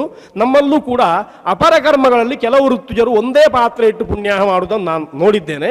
ಅಪರಕ್ಕೆ ಮಾತ್ರ. ಅಪರಕ್ಕೆ ಪುಣ್ಯಾಹ ಹೇಗೆ ಮಾಡಬೇಕು ಎನ್ನುವುದು ಮತ್ತೆ ಬೇಕಾದ್ರೆ ವಿಚಾರ ಮಾಡುವ, ಪ್ರಶ್ನೋತ್ತರ ಕಾಲದಲ್ಲಿ ನೋಡುವ. ಅಂದರೆ ಮಂಗಲ ಕೆಲಸಕ್ಕೆ ಮಾತ್ರ ಪುಣ್ಯಾಹ ಮಾಡಬೇಕು ನಮ್ಮಲ್ಲುಂಟು. ಹಾಗಾಗಿ ಸಪಿಂಡೀಕರಣಕ್ಕೆ ಪುಣ್ಯಾಹವನ್ನು ಹೇಳಿದ ವ್ಯವಸ್ಥೆ ಉಂಟು. ಅದು ಕಾಮ್ಯ. ಆದ್ರಿಂದ ಕಾಮ್ಯ ಅಂತಂದ್ರೆ ಬೇಕಾದ ದಿವಸದಲ್ಲಿ ಮಾಡಲಿಕ್ಕೆ ಅವಕಾಶ ಇರುವುದರಿಂದ ಏಕೋದ್ದಿಷ್ಟ 11ನೇ ದಿವಸವೇ ಆಗಬೇಕಾದ್ರಿಂದ ಅವತ್ತು ಪುಣ್ಯಾಹದ ವ್ಯವಸ್ಥೆ ಇಲ್ಲ, ಅಂದರೆ ಶಾಸ್ತ್ರದಲ್ಲಿ ಕಾಣುವುದಿಲ್ಲ. ಆದರೆ ಇವತ್ತು ಲೋಕದಲ್ಲಿ ಉಂಟು, ಶುದ್ಧಿಯಂಗವಾಗಿ ಮಾಡ್ತಾ ಇದ್ದೇವೆ. ಆ ಪುಣ್ಯವನ್ನು ಹೇಗೆ ಮಾಡಬೇಕು ಅಂತ ಗೊತ್ತಿಲ್ಲ. ಶ್ರಾದ್ದಕ್ಕೆ ಪುಣ್ಯ ಮಾಡಬಾರ್ದು ಅಂತ ವಚನ ಉಂಟು, ಅದಕ್ಕೋಸ್ಕರ ಹೇಳ್ತಾ ಇದ್ದೇನೆ. ಆ ದೃಷ್ಟಿಯಿಂದ ಅದನ್ನು ಮತ್ತೆ ಬೇಕಾದ ವಿದ್ವಾಂಸರು ಪರಿಶೀಲನೆ ಮಾಡಬಹುದು. ನಾನು ಅಷ್ಟು ಸಮರ್ಥ ಅಲ್ಲ ಆ ವಿಷಯದಲ್ಲಿ ನನಗೆ ಕಾಣ್ತದೆ. ಹೀಗೆ ಕಲಶದ್ವಯಂ, ಒಂದು ಪಾತ್ರೆಗೋಸ್ಕರ ನಾನು ಅದನ್ನು ಹೇಳಿದೆ. 2 ಕಲಶಗಳನ್ನು ಸ್ಥಾಪನೆ ಮಾಡಬೇಕು ಅಂತ ಗೊತ್ತಾಗ್ತದೆ. ದಕ್ಷಿಣೆ ಚೋತ್ತರೆ ಚೈವ ಉತ್ತರೇ ಚ ನಿಧಾಪಯೇತ್ ಪಾತ್ರಂ ಅಕ್ಷತಪೂರ್ಣಂತು ಫಲಪುಷ್ಪ ಸಮನ್ವಿತಂ. ದಕ್ಷಿಣ ಉತ್ತರದಲ್ಲಿ 2 ಕಲಶಗಳನ್ನು ಸ್ಥಾಪನೆ ಮಾಡಬೇಕು. ಕ್ರಮ ಪ್ರಕಾರ ನಮಗೆ ಗೊತ್ತಿರುವ ಹಾಗೆ ಅದಕ್ಕೆ ಕಲಶ ಸ್ಥಾಪನ ಮಂತ್ರಗಳಿಂದ ಪೂರ್ಣ ಮಾಡಿ ನೀರು ಹಾಕಿ ಗಂಧಪುಷ್ಪಾಕ್ಷತೆಗಳನ್ನು, ದೂರ್ವೆಯನ್ನು, ಮೃತ್ತಿಗೆಯನ್ನು ಬೋಧಾಯನರು ಆದರೆ ನಿರ್ಬಂಧವಾಗಿ ಅದನ್ನು ಹಾಕ್ತಾರೆ. ಫಲವನ್ನು ಹಾಕಬೇಕು. ನಾವು ಇವತ್ತು ಫಲವನ್ನು ಮೇಲೆ ಇಡ್ತಾ ಇದ್ದೇವೆ, ಅದರೊಳಗೆ ಹೋಗುವುದಿಲ್ಲ ಅಂತ ಅರ್ಥ ಅಷ್ಟು. ಅದಕ್ಕೋಸ್ಕರ ಪಾತ್ರೆ ಮೇಲೆ ಇಡುವುದು, ಫಲವನ್ನು ಪಾತ್ರೆ ಒಳಗೆ ಹಾಕಬೇಕು ನಿಯಮ, ಅದನ್ನು ಮೊದಲೇ ಹೇಳ್ತೇವೆ. ಹೀಗೆ ಅದನ್ನು ಹಾಕಿ ಅವುಗಳಲ್ಲಿ ವರುಣನನ್ನು ಆವಾಹನೆ ಮಾಡಿ, 2 ಕಲಶಗಳಲ್ಲಿ ವರುಣನನ್ನು ಆವಾಹನೆ ಮಾಡಿ ಪೂಜೆ ಮಾಡಬೇಕು. ಆಮೇಲೆ ಉತ್ತರೇಚ ನಿಧಾಪಯೇತ್ ಪಾತ್ರಂ ಅಕ್ಷತಪೂರ್ಣಂತು ಫಲಪುಷ್ಪ ಸಮನ್ವಿತಂ. ಅದರೊಟ್ಟಿಗೆ ನಾವು ಇವತ್ತು ಮಾಡದೇ ಇರುವಂಥದ್ದು, ಬೋಧಾಯನರು ಕೆಲವರು ಮಾಡ್ತಾರೆ. ಉತ್ತರದಲ್ಲಿ ಆ 2 ಕಲಶಗಳ ಉತ್ತರ ಬದಿಯಲ್ಲಿ ಒಂದು ಪಾತ್ರೆಯಲ್ಲಿ ಅಕ್ಷತೆಯನ್ನು, ಫಲವನ್ನು, ಪುಷ್ಪವನ್ನು ಇಡಬೇಕು. ಅದನ್ನು ಮುಟ್ಟಿಕೊಂಡು ಅಭಿಮಂತ್ರಣ ಮಾಡಲಿಕ್ಕುಂಟು. ಅದನ್ನು ಮತ್ತೆ ಯಜಮಾನನಿಗೆ ಆಶೀರ್ವಾದ ಮಾಡುವಾಗ ಅದೇ ಪುಷ್ಪ ಅಕ್ಷತೆಗಳನ್ನು ಹಾಕಬೇಕು, ಫಲವನ್ನು ಕೊಡಬೇಕು ಅಂತ ಅದನ್ನು ಹೇಳಿದ್ದಾರೆ. ಹಾಗಾಗಿ ಪುಣ್ಯಾಹದ ಕಲಶದೊಟ್ಟಿಗೆ ಅಕ್ಷತೆಯನ್ನು ಸ್ಥಾಪನೆ ಮಾಡಬೇಕು. ಪ್ರತಿಧರ ಬಂಧ ಇತ್ಯಾದಿ ಕೆಲಸಗಳಿರುವಾಗ ಆ ಹೊತ್ತಿಗೆ ಭಸ್ಮವನ್ನು, ಆಮೇಲೆ ಕಂಕಣವನ್ನು ಅದರೊಟ್ಟಿಗೆ ಇಡುವಂತಹ ಕ್ರಮವು ನಮ್ಮಲ್ಲಿ ಉಂಟು. ಈ ರೀತಿಯಲ್ಲಿ ಅದನ್ನು ಸ್ಥಾಪನೆ ಮಾಡಬೇಕು ಅಂತ ಹೇಳಿದ್ದು ಗೊತ್ತಾಗ್ತದೆ. ಪ್ರಧಾನ ದೇವತಾ ಯಾತು ಸ್ವಚಿಕೀರ್ಷಿತ ಕರ್ಮಣ ಅಸಾವಿತ್ಯ ತಾಂ ಬ್ರೂಯಾತ್ ಸಂದೇಹೇತು ಪ್ರಜಾಪತಿಂ. ಮತ್ತೆ ಸಾಮಾನ್ಯವಾಗಿ ಕಲಶ ಪೂಜೆಯನ್ನು ಮಾಡಿದ ಮೇಲೆ ಕಲಶಾರ್ಚನೆಯ ಸಮಾಂತರದಲ್ಲಿ ನಾವು ಬ್ರಾಹ್ಮಣರನ್ನು ಪೂಜಿಸ್ತೇವೆ. ಶಿವ ಆಪಸ್ಸಂತು ಅಂತ ಬ್ರಾಹ್ಮಣರಿಗೆ ಅದು ಪೂಜೆ ಅಂತ ಅರ್ಥ, ಅರ್ಘ್ಯಪಾದ್ಯಾದಿಗಳನ್ನು ಕೊಡುವಂಥದ್ದು ಅಂತ ಅರ್ಥ. ಅಲ್ಲಿ ಪ್ರತಿವಚನ ಗಮನಿಸಬೇಕು. ಪ್ರತಿವಚನ ತುಂಬ ಒಳ್ಳೆಯದುಂಟು. ಎಲ್ಲಿಯೂ ಕೂಡ ಅದನ್ನು ಕೊಡುವಾಗ ನೀರು ತಗೊಳ್ಳಿ ಅಲ್ಲ, ನಿಮಗೆ ನೀರು ಒಳ್ಳೆಯದನ್ನು ಮಾಡಲಿ, ಅಥವಾ ನಿಮಗೆ ನೀರನ್ನು ಕೊಡುವುದರಿಂದ ನನಗೆ ನೀರು ಒಳ್ಳೇದು ಮಾಡಲಿ ಅಂತ ಅರ್ಥ. ಯಾವುದಾದ್ರೂ ಒಂದು ವಸ್ತುವನ್ನು ನಾವು ಇನ್ನೊಬ್ಬರಿಗೆ ಕೊಟ್ಟರೆ ನಮ್ಮ ಕ್ರಮ ಹೇಗೆ ಅಂತಂದರೆ ಅದರಿಂದ ನನಗೆ ಒಳ್ಳೇದಾಗಲಿ ಅಂತ ಅರ್ಥ. ಅನ್ನಂಚನೋ ಬಹುಭವೇತ್ ಅಚಿತೀಂಶ್ಚ ಲಭೇಮಹಿ ಅಂತ ಶ್ರಾದ್ದ ಕಾಲದಲ್ಲಿ ಪ್ರಾರ್ಥನೆ ಮಾಡುವುದು ಬ್ರಾಹ್ಮಣರ ಹತ್ರ. ನಿಮಗೆ ಅನ್ನ ಹಾಕಿದ್ರಿಂದ ನಮಗೇನು ಅಂತ ಕೇಳಿದ್ರೆ, ನಮಗೆ ಇನ್ನಷ್ಟು ಅನ್ನ ಸಿಗಲಿ, ನಮಗೆ ಇನ್ನಷ್ಟು ಅತಿಥಿಗಳು ಬರುವ ಹಾಗಾಗಲಿ. ಅಂದರೆ ಮಾಡಿದ್ದು ಆಲ್ರೆಡಿ ಖರ್ಚಾಗಿ ಹೋಗಿದೆ, ಇನ್ನೂ ಖರ್ಚಾಗಲಿ ಅಂತ ಕೇಳ್ತಾನೆ ಬ್ರಾಹ್ಮಣ. ಎಷ್ಟು ಉದಾರಿ ನೋಡಿ ಬ್ರಾಹ್ಮಣರು. ಅನ್ನಂಚನೋ ಬಹುಭವೇ ಅತಿಥೀಂಶ ಲಭೇಮಹಿ ಅಂತ ಪ್ರಾರ್ಥನೆ ಮಾಡಿದ್ದು. ಹಾಗಾಗಿ ನಾವು ಒಂದು ವಸ್ತುವನ್ನು ಇನ್ನೊಬ್ಬನಿಗೆ ಕೊಡುವಾಗ ಆ ವಸ್ತು ಇನ್ನೂ ವೃದ್ಧಿ ಆಗಲಿ ಅಂತ ಪ್ರಾರ್ಥನೆ ಮಾಡಿಕೊಡುವಂಥದ್ದು. ಶಿವ ಆಪಸ್ಸಂತು, ನನಗೆ ನೀರು ಒಳ್ಳೇದಾಗಲಿ ಅಂತ, ನಿಮಗೂ ಒಳ್ಳೇದಾಗಲಿ, ನನಗೂ ನೀರು ಅಂದರೆ ಜಲಾಭಿಮಾನಿ ದೇವತೆಗಳು ನಮಗೆ ಒಳ್ಳೆಯದನ್ನು ಮಾಡಲಿ. ಸಂತು ಶಿವ ಆಪಹ ಅಂತ ಅವರು ಮತ್ತೆ ಪ್ರತಿವಚನ ಹೇಳ್ತಾರೆ. ಕೇವಲ ಕೈಗೆ ಕೊಡುವ ನೀರಿಗೆ ಎಷ್ಟು ವಚನ ವ್ಯವಸ್ಥೆ ಉಂಟು. ಆಮೇಲೆ ಗಂಧಾಃ ಪಾಂತು ಸೌಮಂಗಲ್ಯಂಚಾಸ್ತು, ಗಂಧವನ್ನು ಕೊಡುವಾಗ ಗಂಧಾಹ ಯುಷ್ಮಾನ್ ಪಾಂತು ಅಥವಾ ಅಸ್ಮಾನ್ ಪಾಂತು ಇತ್ಯರ್ಥ. ಗಂಧ ಎನ್ನುವಂಥದ್ದು ನಮ್ಮನ್ನು ರಕ್ಷಣೆ ಮಾಡಲಿ, ನಮಗೆ ಶೋಭೆಯನ್ನು ಕೊಡಲಿ ಅಂತ ಅರ್ಥ. ಅದಕ್ಕೆ ಪ್ರತಿವಚನವನ್ನು ಹೇಳ್ತಾರೆ. ಅಕ್ಷತಾಃ ಪಾಂತು ಆಯುಷ್ಯಮಸ್ತು ಪುಷ್ಪಾಣಿ ಪಾಂತು ಸೌಶ್ರಿಯಮಸ್ತು. ಬೋಧಾಯನರು ವ್ಯತ್ಯಾಸ ಆಗಿ ಓಂ ಆಪಹ ಶಿವ ಆಪಸ್ಸಂತು ಅಂತ ಹೇಳ್ತಾರೆ, ಓಂ ಸುಗಂಧಾಹ ಅಂತ ಹೀಗೆ ಹೇಳುವಂತಹ ವಚನ ಉಂಟು. ಅದು ದೇಶಾಚಾರ ಮತ್ತು ಶಾಖಾವೇದದಿಂದ ಅನೇಕ ರೀತಿಯಲ್ಲೂ ಉಂಟು. ಅದನ್ನು ಹೇಗೆ ಉಂಟು ಹಾಗೆ ಸ್ವೀಕಾರ ಮಾಡಿಕೊಳ್ಳಿ. ಸ್ವಸ್ತಿ ತಾಂಬೂಲಾನಿ ಪಾಂತು ಐಶ್ವರ್ಯಮಸ್ತು. ಒಂದೊಂದು ವಸ್ತುವನ್ನು ಕೊಡುವಾಗ ಅದರ ವೈಶಿಷ್ಟ್ಯವನ್ನೇ ಅನುಗ್ರಹ ಮಾಡ್ತಾರೆ. ತಾಂಬೂಲ ಕೊಡುವಾಗ ಐಶ್ವರ್ಯಮಸ್ತು, ನಿನಗೆ ಐಶ್ವರ್ಯ ವೃದ್ಧಿ ಆಗಲಿ ಅಂತ. ಓಂ ಸ್ವಸ್ತಿ ದಕ್ಷಿಣಾ ಪಾಂತು, ದಕ್ಷಿಣೆಯನ್ನು ಕೊಡ್ತಾನೆ.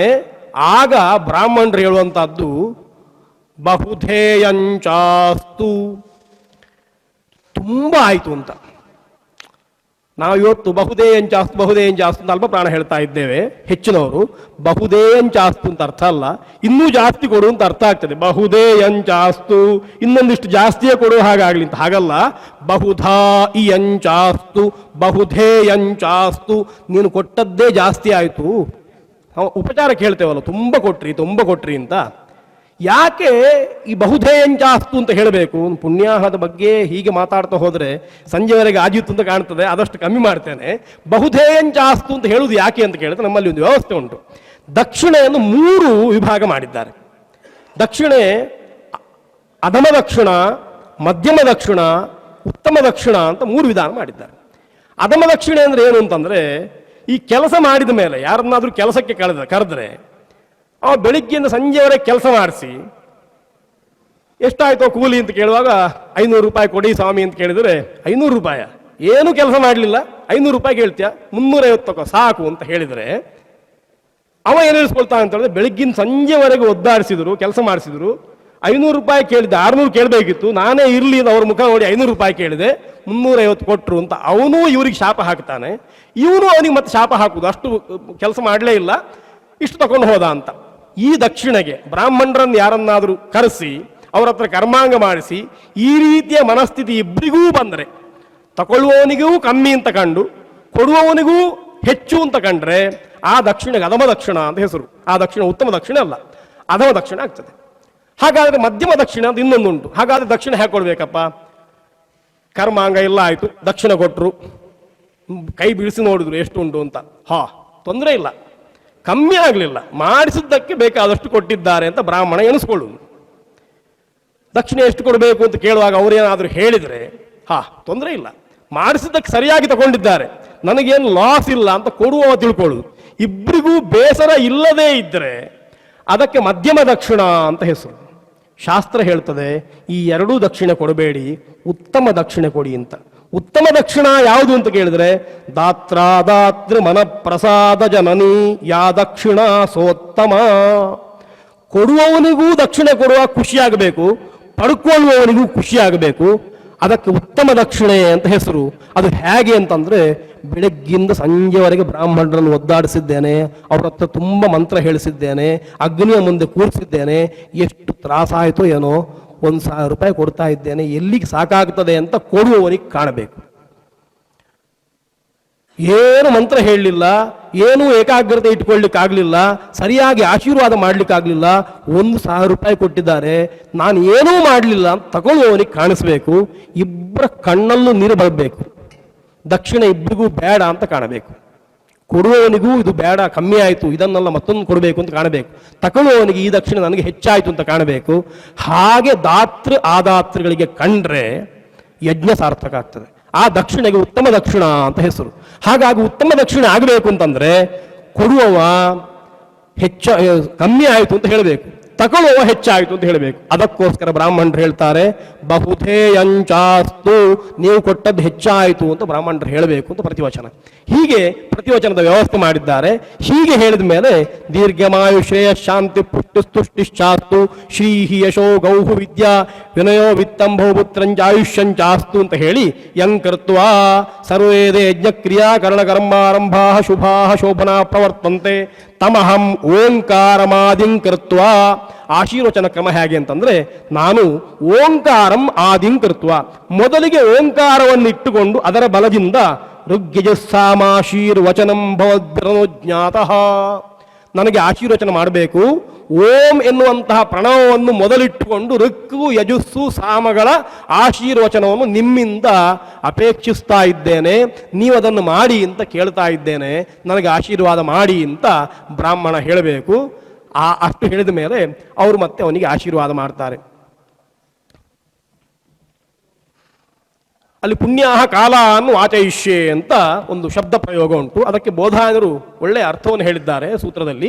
ಪುಣ್ಯಾಹ ಕಾಲವನ್ನು ವಾಚಯಿಷ್ಯೆ ಅಂತ. ಪುಣ್ಯಾಹ ಕಾಲವನ್ನು ವಾಚಯತಿ, ಪುಣ್ಯಾಹಂ ವಾಚಯತಿ ಅಂತಿದ್ದ ಹಾಗೆ ಪುಣ್ಯಾಹ ಕಾಲಂ ವಾಚಯತಿ, ಪುಣ್ಯಾಹ ಕಾಲವನ್ನು ವಾಚಯತಿ ಅಂತ ಒಂದು ಪ್ರಯೋಗ ಉಂಟು. ಈ ಪುಣ್ಯಾಹ ಕಾಲ ಅಂದ್ರೆ ಏನಪ್ಪ? ಪುಣ್ಯಾಹ ಕಾಲವನ್ನು ವಾಚನೆ ಮಾಡುವುದು ಹೇಗೆ ಅಂತಂದ್ರೆ ಅದಕ್ಕೆ ಅವರು ಉತ್ತರ ಕೊಡ್ತಾರೆ.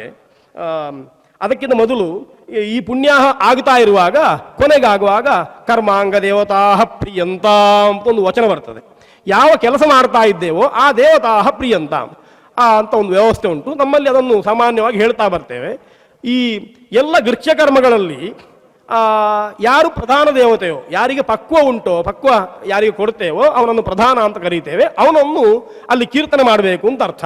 ಹಾಗಾಗಿ ಪ್ರಧಾನ ದೇವತಾ ಯಾತು ಸ್ವಚಿಕೀರ್ಷಿತ ಕರ್ಮಣಃ ಅಸಾವಿತ್ಯ ತಾಮ್ರೂಯಾತ್ ಸಂದೇಹೇತು ಪ್ರಜಾಪತಿಂ ಅಂತ ಪ್ರಧಾನ ದೇವತೆಯನ್ನು ಅಲ್ಲಿ ಹೇಳಬೇಕು ಅಂತುಂಟು.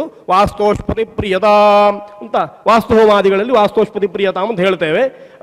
ಅಂಕುರಕ್ಕಾಗುವಾಗ ಬೀಜಾಂಕುರ ದೇವತಾ ಪ್ರಿಯಂತಾಂ ಅಂಕುರ ಆರೋಪಣಕ್ಕೆ ಹೇಳ್ತೇವೆ. ವಿವಾಹ ಇತ್ಯಾದಿಗಳಲ್ಲಿ ಆಗುವಾಗ ಪ್ರಜಾಪತಿ ಪ್ರಿಯತಾಂ ಅಂತ ಹೇಳಬೇಕು ಅಂತ. ಈ ದೇವತೆಗಳು ಗೊತ್ತಿದ್ರೆ ಅಥವಾ ದಿಷ್ಟರಾಗಿದ್ರೆ ಆದಿಷ್ಟರಾಗಿದ್ರೆ ಅವರನ್ನು ಹೇಳಬೇಕು.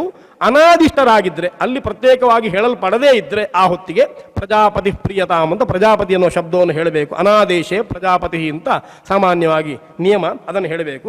ಅದಾದ ಮೇಲೆ ನಾನು ಹಿಂದೆ ಹೇಳಿದ ಹಾಗೆ ಎಲ್ಲರನ್ನು ನೆನಪು ಮಾಡಿಕೊಳ್ಳಿಕ್ಕುಂಟಾಯ್ತಾ. ಪುಣ್ಯಾಹ ಅಂತಂದರೆ ಯಜಮಾನಿಗೆ ಒಳ್ಳೇದಾಗ್ಲಿ ಮಾತ್ರ ಅಲ್ಲ, ಯಾರೆಲ್ಲ ಮಂಗಲಕರರು, ಯಾರ ಸ್ಮರಣೆ ಮಾಡಿದರೆ ಮಾಂಗಲ್ಯ ವೃದ್ಧಿ ಆಗ್ತದೋ ಅವರನ್ನೆಲ್ಲ ಹೇಳಲಿಕ್ಕುಂಟು. ದುರ್ಗಾ ಪಾಂಚಾಲ್ಯವು ಪ್ರಿಯೇತ ಮುಂದುಂಟಲ್ವಾ, ಅಲ್ಲಿ ಅಗ್ನಿ ಪುರೋಗಾಹ, ವಿಷ್ಣು ಪುರೋಗಾಹ, ಬ್ರಹ್ಮ ಪುರೋಗಾಹ ಅಂತ ಹೇಳಿ, ಮಾಹೇಶ್ವರಿ ಪುರೋಗಾಹ ಉಮಾಮಾತರ ಪ್ರಿಯಂತ ಅಂತ ಹೇಳಿ ಕೊನೆಗಾಗುವಾಗ ವಸಿಷ್ಠ ಪುರೋಗಾಹ ಋಷಿಗಣಾಹ ಪ್ರಿಯಂತ, ವಸಿಷ್ಠರ ಆದಿಯಾಗಿ ಎಲ್ಲ ಋಷಿಗಳು ಪ್ರೀತರಾಗಲಿ ನನಗೆ ಯಜಮಾನನಿಗೆ ಅಂತ ಅರ್ಥ. ಅರುಂಧತಿ ಪುರೋಗಾಹ ಏಕಪತ್ನ್ಯ ಪ್ರಿಯಂತ, ಅರುಂಧತಿಯನ್ನೇ ಮುಂದಿಟ್ಟುಕೊಂಡಂತಹ ಎಲ್ಲ ಏಕಪತ್ನಿಯರು, ಏಕಃ ಪತಿ ಏಷಾ ಯಾಸಾಂ ತಾಹ ಏಕಪತ್ನ್ಯ ತಾಹ ಪ್ರಿಯಂತಾಂ ಅಂತ ಅವರನ್ನೆಲ್ಲ ಪತಿವ್ರತೆಯರು ಪ್ರೀತರಾಗಲಿ ಅಂತ ಪ್ರಾರ್ಥನೆ ಮಾಡಲಿಕ್ಕುಂಟು. ಬ್ರಹ್ಮಚ ಬ್ರಾಹ್ಮಣಾಶ್ಚ ಪ್ರಿಯಂತಾಂ, ಕೊನೆಗೆ ಬ್ರಹ್ಮ ಪ್ರೀತವಾಗಲಿ, ವೇದ ಪ್ರೀತವಾಗಲಿ, ವೇದವನ್ನು ಕಲಿತಂತಹ ಬ್ರಾಹ್ಮಣರು ಪ್ರೀತರಾಗಲಿ ಅಂತ ಪ್ರಾರ್ಥನೆ ಮಾಡಲಿಕ್ಕುಂಟು.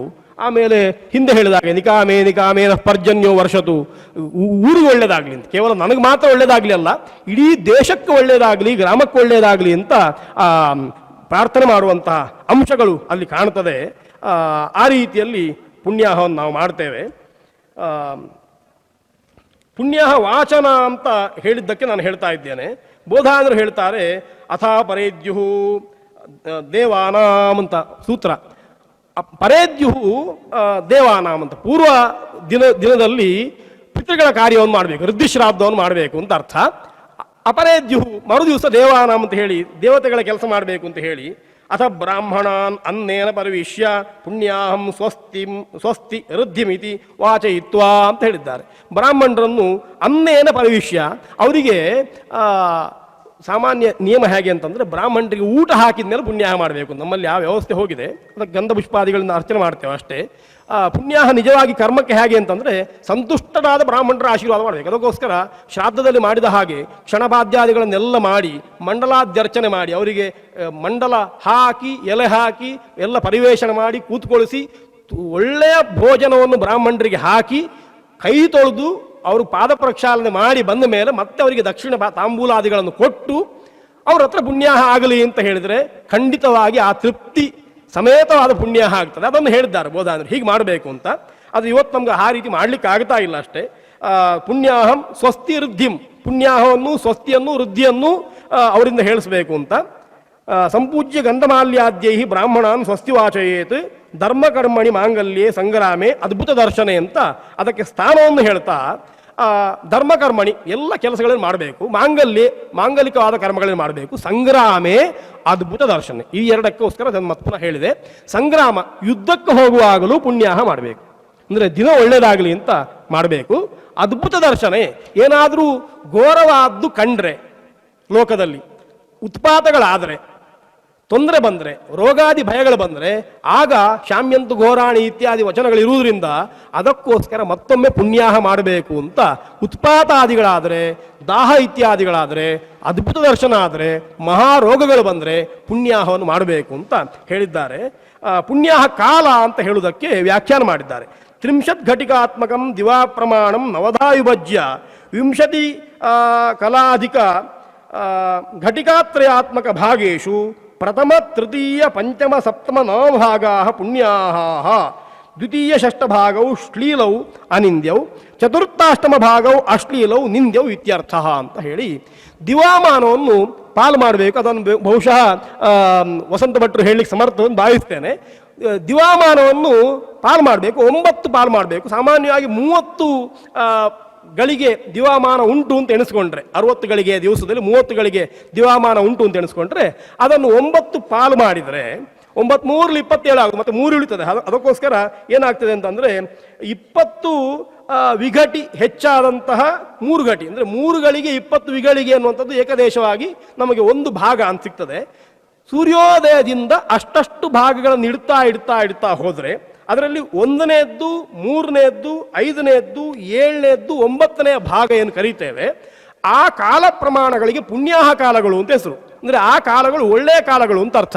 ಈ ಜ್ಯೋತಿಷದಲ್ಲಿ ಕಾಲಹೋರ ಅಂತ ಮತ್ತೊಂದು ಭಾಗವನ್ನು ಮಾಡ್ಲಿಕ್ಕೆ ಹೇಳಿದ್ದಾರೆ. ಆಯಾ ವಾರದಲ್ಲಿ ಮೊದಲ ಕಾಲಹೋರೆ ಆಯಾ ಗ್ರಹಂದಾಗಿರ್ತದೆ. ಆದಿತ್ಯವಾರ ಆದಿತ್ಯನ ಕಾಲಹೋರೆ, ಸೋಮವಾರ ಚಂದ್ರನ ಕಾಲಹೋರೆ ಅಂತ ಇರ್ತದೆ. ಒಳ್ಳೆಯ ಕಾಲಹೋರೆಯಲ್ಲೇ ಹೊರಡಬೇಕು ಅಂತ ಪ್ರಯಾಣ ಇತ್ಯಾದಿಗಳಿಗೆ ಹೇಳಿದ್ದಾರೆ. ಹಾಗಾಗಿ ನಾವು ಇವತ್ತು ರಾಹುಕಾಲ ಗುಳಿಕ ಕಾಲ ನೋಡ್ತೇವಲ್ವಾ, ಅದಕ್ಕಿಂತಲೂ ಸೂಕ್ಷ್ಮವಾದಂತಹ ಕಾಲ ವ್ಯವಸ್ಥೆಯನ್ನು ಹೇಳಿದ್ದಾರೆ. ಹಾಗಾಗಿ ಒಳ್ಳೆಯ ಕಾಲದಲ್ಲಿ ಅದನ್ನು ಮಾಡಬೇಕು ಅಂತ ಅರ್ಥ. ಆದರೆ ಆ ಕಾಲ ಯಾವುದು ನಮಗೆ ಗೊತ್ತಾಗುವುದಿಲ್ಲ. ನಾವು 9 ಗಂಟೆಗೆ ಪುಣ್ಯಾಹ ಮಾಡಬೇಕು ಅಂತ ಎಣಿಸ್ಕೊಂಡಿದ್ದೇವೆ, 11 ಗಂಟೆ ಆಯಿತು. ಈಗ ಯಾವ ಪುಣ್ಯಾಹ ಕಾಲ ಬಂತೋ ಇಲ್ಲವೋ ಗೊತ್ತಾಗುವುದಿಲ್ಲಲ್ಲ. ಅದಕ್ಕೋಸ್ಕರ ಏನು ಮಾಡಬೇಕು ಅಂತ ಕೇಳಿದರೆ, ಈ ಕಾಲವನ್ನು ಪುಣ್ಯಾಹ ಕಾಲ ಆಗಲಿ ಅಂತ ಬ್ರಾಹ್ಮಣರು ಹೇಳಬೇಕು ಅಂತ. ಕೆಲವು ಬಾರಿ ಏನಾಗ್ತದೆ ಅಂತಂದರೆ, ನಮ್ಮಿಂದ ತಪ್ಪು ಘಟಿಸಿ ಹೋದರೆ ಪ್ರಾಯಶ್ಚಿತ್ತ ಹೇಗೆ ಅಂತಂದರೆ, ಅದನ್ನು ಬ್ರಾಹ್ಮಣರು ಸರಿಯಾಯಿತು ಅಂತ ಒಂದು ಪ್ರಾಯಶ್ಚಿತ್ತ ಹೇಳಿದರೆ ಆ ಕೆಲಸ ಸರಿಯಾಗ್ತದೆ ಅಂತ ಉಂಟು ವ್ಯವಸ್ಥೆ. ಅದಕ್ಕೋಸ್ಕರ ಪುಣ್ಯಾಹದ ಕಾಲವನ್ನು ನಿಶ್ಚಯ ಮಾಡಲಿಕ್ಕೆ ನಮಗೆ ಸಾಮರ್ಥ್ಯ ಇಲ್ಲ. ಆದ್ದರಿಂದ ಈ ಕಾಲವನ್ನೇ ಪುಣ್ಯಾಹ ಕಾಲ ಆಗಲಿ ಅಂತ ನೀವು ಹೇಳಿ, ತದೇವ ಲಗ್ನಂ ಸುದಂತ ದೇವ ಅಂತ ಹೇಳಿದ ಹಾಗೆ ಇದನ್ನು ಪುಣ್ಯಾಹ ಕಾಲ ಆಗಲಿ ಅಂತ ನೀವು ಹೇಳಿ ಅಂತ ಬ್ರಾಹ್ಮಣರಿಗೆ ಗಂಧಮಾಲ್ಯಾದಿಗಳನ್ನು ಕೊಟ್ಟು ಅವರ ಹತ್ರ ಕೇಳುವುದು ಅಂತ ಅರ್ಥ. ಅದಕ್ಕೋಸ್ಕರ ಹೇಳ್ತಾರೆ, ಸಪ್ತಮ ನವಭಾಗ ಪುಣ್ಯಾಹ ದ್ವಿತೀಯ ಷಷ್ಠ ಭಾಗವು ಶ್ಲೀಲವು. 2ನೇ ಭಾಗ ಮತ್ತು 6ನೇ ಭಾಗಕ್ಕೆ ಶ್ಲೀಲ ಅಂತ ಹೆಸರು. ಅದು ಅನಿಂದ್ಯ, ಆದರೆ ಫಸ್ಟ್ ಕ್ಲಾಸ್ ಅಲ್ಲ, ಅದು ಮಧ್ಯಮ, ಮಾಡಬಾರ್ದು ಅಂತಲ್ಲ. ಆದರೆ ಚತುರ್ಥಾಷ್ಟಮ ಭಾಗವು ಅಶ್ಲೀಲವು ನಿಂದ್ಯವು ಇತ್ಯರ್ಥ. 4ನೇ ಮತ್ತು 8ನೇ ಭಾಗಗಳಿಗೆ ಅಶ್ಲೀಲ ಕಾಲ ಅಂತ ಹೆಸರು. ಆ ಕಾಲ ನಿಂದ್ಯವಾದ್ದು, ಆ ಕಾಲದಲ್ಲಿ ಮಾಡಬಾರ್ದು ಅಂತ ಇರುವುದರಿಂದ ನಮಗೆ ಯಾವುದು ಶ್ಲೀಲ, ಯಾವುದು ಅಶ್ಲೀಲ, ಯಾವುದು ಪುಣ್ಯ ಅಂತ ಗೊತ್ತಾಗುವುದಿಲ್ಲ. ಈ 3 ಹೇಳಿದ್ದಾರೆ, ಪುಣ್ಯಾಹ, ಶ್ಲೀಲ, ಅಶ್ಲೀಲ ಅಂತ. ಯಾವುದು ಅಂತ ಗೊತ್ತಾಗುವುದಿಲ್ಲ. ಆದ್ರಿಂದ ಇದು ಪುಣ್ಯಾಹ ಕಾಲ ಆಗಲಿ ಅಂತ ಹೇಳಿ ಪುಣ್ಯಾಹ ಕಾಲ ಅನ್ನುವಾಚ ಇಷ್ಯೇ ಅಂತ ಕಾಲ ಶಬ್ದವನ್ನು ಉಪಯೋಗ ಮಾಡಿದ್ದಕ್ಕೆ ಸಾರ್ಥಕ್ಯವನ್ನು ಇಲ್ಲಿ ನಮಗೆ ನೋಡ್ಲಿಕ್ಕೆ ಬರ್ತದೆ. ಆಮೇಲೆ ಅವ್ರು ಹೇಳುವಾಗ ಪಂಚಬ್ರಾಹ್ಮಣ ಚತ್ವಾರ ಪ್ರಾಂಗುಖಾ, 5 ಜನ ಬ್ರಾಹ್ಮಣರು ಬೇಕು ಅಂತ ಹೇಳ್ತಾರೆ ಪುಣ್ಯಾಹಕ್ಕೆ. 5 ಜನ ಇಲ್ಲದಿದ್ರೆ ಪುಣ್ಯ ಆಗುವುದಿಲ್ಲ. 5 ಜನ ಯಾಕೆ ಅಂತ ಕೇಳಿದ್ರೆ, ಯಜಮಾನ ಹೇಗೂ ಇರ್ತಾನೆ, ಹೋತೃವಿನ ಸ್ಥಾನದಲ್ಲಿ ಯಜ್ಞದಲ್ಲಿ ಹೋತೃ ಹೇಗಿರ್ತಾನೋ, ಅಧ್ವರ್ಯು ಹೇಗಿರ್ತಾನೋ ಹಾಗೆ ಒಬ್ಬ ವಾಚ ಇದ್ರೆ ಒಬ್ಬ ಬೇರೆ. ಓಂ ಅಂತ ಹೇಳಲಿಕ್ಕೆ ಓಂ ಪುಣ್ಯಾಹಂ ಅಂತ ಹೇಳಲಿಕ್ಕೆ 4 ಜನ ಪ್ರಾಂಗುಖರಾಗಿ ಕೂತ್ಕೊಂಡ್ರು ಬೇರೆ. ಹೀಗೆ 5 ಜನ ಬೇಕು ಅಂತ ಅವರ ಪಕ್ಷ. ಹೀಗೆ ಏಕಃ ಉದಂಗುಖ ಅಂತ ಒಬ್ಬ ಉತ್ತರಾಭಿಮುಖವಾಗಿ ಕೂತ್ಕೊಳ್ಬೇಕು, ಅವ ವಾಚ ಇತ್ತರೆ ಯಜಮಾನ ಒಟ್ಟಿಗೆ. ಅವನ ದಕ್ಷಿಣ ಬಾಹುವನ್ನು ಆಶ್ರಯಿಸಿಕೊಂಡು ಯಜಮಾನ ತತ್ಪತ್ನಿ ತತ್ಸುತಾದಿಗಳೆಲ್ಲ ನಿಲ್ಲಬೇಕು ಉದಂಗುಖರಾಗಿ. ಪೂರ್ವಾಭಿಮುಖರಾಗಿ ಬ್ರಾಹ್ಮಣರು ಕೂತ್ಕೊಳ್ಬೇಕು. ಇವ ಪುಣ್ಯಾಹಂ ಭವಂತೋ ಬ್ರುವಂತು ಅಸ್ಮೈ ಯಜಮಾನಾಯ, ಇಂತಹ ಯಜಮಾನನಿಗೆ ಅಂತ ಹೇಳಿದರೆ ಅವರು ಓಂ ಪುಣ್ಯಾಹಂ ಅಂತ ಹೇಳ್ತಾರೆ. ಅವನ ಯಜಮಾನನೇ ಕರ್ಮ ಮಾಡ್ತಾನೆ ಅಂತಾದರೆ ಆಗ ಮಹ್ಯಂ ಅಂತ ಹೇಳ್ಕೊಳ್ತಾನೆ ಅಷ್ಟೇ. ನನಗೆ ಪುಣ್ಯಾಹ ಅಂತ ಅವ ಹೇಳ್ಕೊಳ್ತಾನೆ. ಪುರೋಹಿತರು ಮಹ್ಯಂ ಅಂತ ಹೇಳುವಂತಹ ಅಗತ್ಯ ಬರುವುದಿಲ್ಲ ಅಂತ ಕಾಣ್ತದೆ. ಆ ದೃಷ್ಟಿಯಿಂದ ಯಜಮಾನನೇ ಹೇಳ್ತಾನೆ ಅಂತ. ಹೀಗೆ 4 ಜನ ಸಾಕಾಗ್ತದೆ. ಬೋಧಾಯನ ಪಕ್ಷದಲ್ಲಿ 5 ಜನ ಬ್ರಾಹ್ಮಣರು ಅಂತ ಹೇಳಿದ್ದಾರೆ. ಇನ್ನು ಪುಣ್ಯಾಹ ಎನ್ನುವುದಕ್ಕೆ ವೈದಿಕವಾದ ಪ್ರಮಾಣಗಳನ್ನು ಕೊಡ್ತಾರೆ. ಹೇಗೆ ಮಾಡಬೇಕು ಅಂದರೆ, ಉದಗಯನ ಪೂರ್ವಪಕ್ಷಾಹ ಪುಣ್ಯಾಹೇಶು ಕಾರ್ಯಾಣಿ ಅಂತ ಸಾಮಾನ್ಯವಾಗಿ ಒಳ್ಳೆಯ ಕೆಲಸಗಳನ್ನು ಮಾಡುವಾಗ ಉದಗಯನ ಉತ್ತರಾಯಣದಲ್ಲಿ ಮಾಡಬೇಕು. ಪೂರ್ವಪಕ್ಷದ ಅಹಸ್ಸು ಅಂದರೆ ಶುಕ್ಲ ಪಕ್ಷದ ಹಗಲಿನಲ್ಲಿ ಮಾಡಬೇಕು. ಆಮೇಲೆ ಪುಣ್ಯಾಹೇಶು ಪುಣ್ಯಾಹ ಕಾಲಗಳಲ್ಲಿ ಮಾಡಬೇಕು ಅಂತ ಹೇಳಿದ್ರಿಂದ ಪುಣ್ಯಾಹ ಕಾಲಗಳು ಯಾವುದು ಅಂತವಾಗ ಮತ್ತೆ ಇನ್ನಷ್ಟು ಮುಹೂರ್ತ ವಿಚಾರದಲ್ಲಿ ಹೇಳ್ತಾರೆ. ಕೃತ್ತಿಗಾದಿ ವಿಶಾಖಾಂತಾನಿ ದೇವನಕ್ಷತ್ರಾಣಿ ಪುಣ್ಯಾಹ ಅಂತ ವೇದ ಹೇಳ್ತದೆ. ಯತ್ ಪುಣ್ಯಂ ನಕ್ಷತ್ರಂ ತದ್ಬಟ್ ಕುರ್ವೀತೋ ಪವ್ಯುಷಂ ಅಂತ ಹೇಳಿ, ಯದಾ ವೈ ಸೂರ್ಯ ಉದೇತಿ ಅಥ ನಕ್ಷತ್ರಂ ನೈತಿ ಅಂತ ಹೇಳ್ತಾ, ಯಾವತಿ ತತ್ರ ಸೂರ್ಯೋ ಗಚ್ಚೇತ್ ಯತ್ರ ಜಘನ್ಯಂ ಪಶ್ಯೇತ್ ತಾವತಿ ಕುರ್ವೀತ ಯತ್ ಕಾರೀ ಸ್ಯಾತ್ ಅಂತ ಹೇಳಿ, ತಾನಿವಾ ಯಮನಕ್ಷತ್ರಾಣಿ ಅಂತ ಹೇಳಿ, ಕೃತ್ತಿಗಾದಿ ವಿಶಾಖಾಂತವನ್ನು ದೇವನಕ್ಷತ್ರಾಣಿ ಅಂತ ಹೇಳಿ, ತಾಸು ಕುರ್ವೀತ ಯತ್ ಕಾರೀ ಸ್ಯಾತ್. ಪುಣ್ಯಾಹವನ್ನು ಯಾವುದ್ರಲ್ಲಿ ಮಾಡಬೇಕು ಅಂತ ಕೇಳಿದ್ರೆ ಅಶ್ವಿನ್ಯಾದಿ, ಹೌದು ಹೌದು, ನನಗೆ ಬಲ ಬಂತು, ಉದ್ಧಾರ ಮಾಡಿದ್ರು ಅದನ್ನು. ನಕ್ಷತ್ರಗಳನ್ನು ಲೆಕ್ಕ ಮಾಡುವುದು ನಮ್ಮ ಕ್ರಮದಲ್ಲಿ ಅಶ್ವಿನಿ ಭರಣಿ ಅಂತ ಮಕ್ಕಳಿಗೆ ಹೇಳಿಕೊಡ್ತಾವೆ. ಆದರೆ ವೇದ ಹೇಳುವಂಥದ್ದು ಕೃತ್ತಿಕಾ ಸ್ವಗ್ನಿಮಾದಧೀತ ತದಗ್ನೇರ್ ನಕ್ಷತ್ರಂ ಅಂತ ಹೇಳಿ ಕೃತ್ತಿಕಾದಿಯಾಗಿ ನಕ್ಷತ್ರಗಳನ್ನು ಗಣನೆ ಮಾಡುವುದು. ಹಾಗಾಗಿ ಆ ಭರಣಿ ಎನ್ನುವಂಥದ್ದು ಯಮ ನಕ್ಷತ್ರ, ಯಮದೇವತೆ. ಕೃತ್ತಿಕಾ ಅಗ್ನಿ ನಕ್ಷತ್ರ. ನಿಜವಾಗಿ ಕೃತ್ತಿಕೆ ಎನ್ನುವಂಥದ್ದು ಒಳ್ಳೆ ನಕ್ಷತ್ರವೇ, ಅದು ಅಗ್ನಿ ನಕ್ಷತ್ರ. ಅಗ್ನಿ ನಮಗೆ ಎಲ್ಲದಕ್ಕೂ ಬೇಕು, ಹಾಗಾಗಿ ಅದನ್ನು ಬಿಡ್ಲಿಕ್ಕೆ ಆಗುವುದಿಲ್ಲ. ಆ ಒಳ್ಳೆ ನಕ್ಷತ್ರ. ಆದರೆ ಅದು ಭರಣಿ ಯಮ ನಕ್ಷತ್ರ ಆದ್ರಿಂದ ಭರಣಿಯ ಒಟ್ಟಿಗೆ ಸೇರಿಕೊಂಡ ಕೃತ್ತಿಕೆ ವರ್ಜ್ಯ ಅನ್ನೋ ದೃಷ್ಟಿಯಿಂದ ಹೇಳಿದ್ದಾರೆ ಕಾಣ್ತದೆ. ಕೃತ್ತಿಕಾದಿ ವಿಶಾಖಾಂತವಾದ ನಕ್ಷತ್ರಗಳಿಗೆ ದೇವನಕ್ಷತ್ರಗಳು ಅಂತ ಕರೆದು ಆ ದೇವನಕ್ಷತ್ರಗಳಲ್ಲಿ ಕೆಲಸಗಳನ್ನು ಮಾಡಿ ಅವುಗಳಿಗೆ ಪುಣ್ಯಾಹ ಅಂತ ಹೆಸರು ಅಂತ ಇನ್ನೊಂದು ಅರ್ಥವನ್ನು ಪುಣ್ಯಾಹಕ್ಕೆ ಹೇಳಿದ್ದಾರೆ. ಯಾನ್ಯವ ದೇವನಕ್ಷತ್ರಾಣಿ ತೇಷು ಕುರ್ವೀತ ಯತ್ಕಾರಿ ಸ್ಯಾದಂತ. ದೇವನಕ್ಷತ್ರಗಳು ಯಾವುದಿದ್ದಾವೋ ಅವುಗಳಲ್ಲಿ ಮಾಡಬೇಕು. ಪುಣ್ಯಾಹ ಏವ ಕುರುತೆ ಅಂತ ಹೇಳಿ ಪುಣ್ಯಾಹದಲ್ಲಿಯೇ ಒಳ್ಳೆ ಕೆಲಸ ಮಾಡಬೇಕು ಅಂತ ಹಾಗೆ ಅದನ್ನು ಹೇಳಿದ್ದಾರೆ. ಮನಸ್ಸಮಾಧೀಯತಾಂ ಅಂತ ಪುಣ್ಯಾಹದಲ್ಲಿ ಬರುವ ಒಂದು ವ್ಯವಸ್ಥೆಗೆ ಅವ್ರು ಹೇಳ್ತಾರೆ ಮನಸ್ಸಮಾಧೀಯತಾಂ ಅಂತ ಹೇಳಿದ್ದು ಯಾಕೆ ಅಂತಂದ್ರೆ ಮನೋ ವೈ ಚಂದ್ರಮಾಹ ಬ್ರಾಹ್ಮಣ ನಕ್ಷತ್ರಾಣಿ ತಸ್ಮಾತ್ ಬ್ರಾಹ್ಮಣೇಶು ಮನಸ್ಸಮಾದಧಾತಿ ಅಂತ ಹೇಳಿ ಮನಸ್ಸು ಅದು ಚಂದ್ರ, ಬ್ರಾಹ್ಮಣರು ನಕ್ಷತ್ರ. ಹಾಗಾಗಿ ಮನಸ್ಸಮಾಧೀಯತಾಂ ಅಂತಂದ್ರೆ ಚಂದ್ರನಲ್ಲಿ ನಕ್ಷತ್ರಗಳು ಪ್ರೋತವಾದಂತೆ ಆಶ್ರಯಿಸಿಕೊಂಡಿರುವಂತೆ. ತಾರಕಾಪತಿ ಅಲ್ವ ಚಂದ್ರ, ಅವನೇ ಹೆಂಡತಿಯರು ಅಂತ ಅರ್ಥ. ಹಾಗೆ ಬ್ರಾಹ್ಮಣರಲ್ಲಿ ಮನಸ್ಸಮಾಧಾನ ಇರಬೇಕು ಅಂತ. ಬ್ರಾಹ್ಮಣರಿಗೆ ದೊಡ್ಡ ಸಂಪತ್ತು ಯಾವುದು ಅಂತ ಕೇಳಿದ್ರೆ ಮನಸ್ಸಮಾಧಾನ ಅಂತ.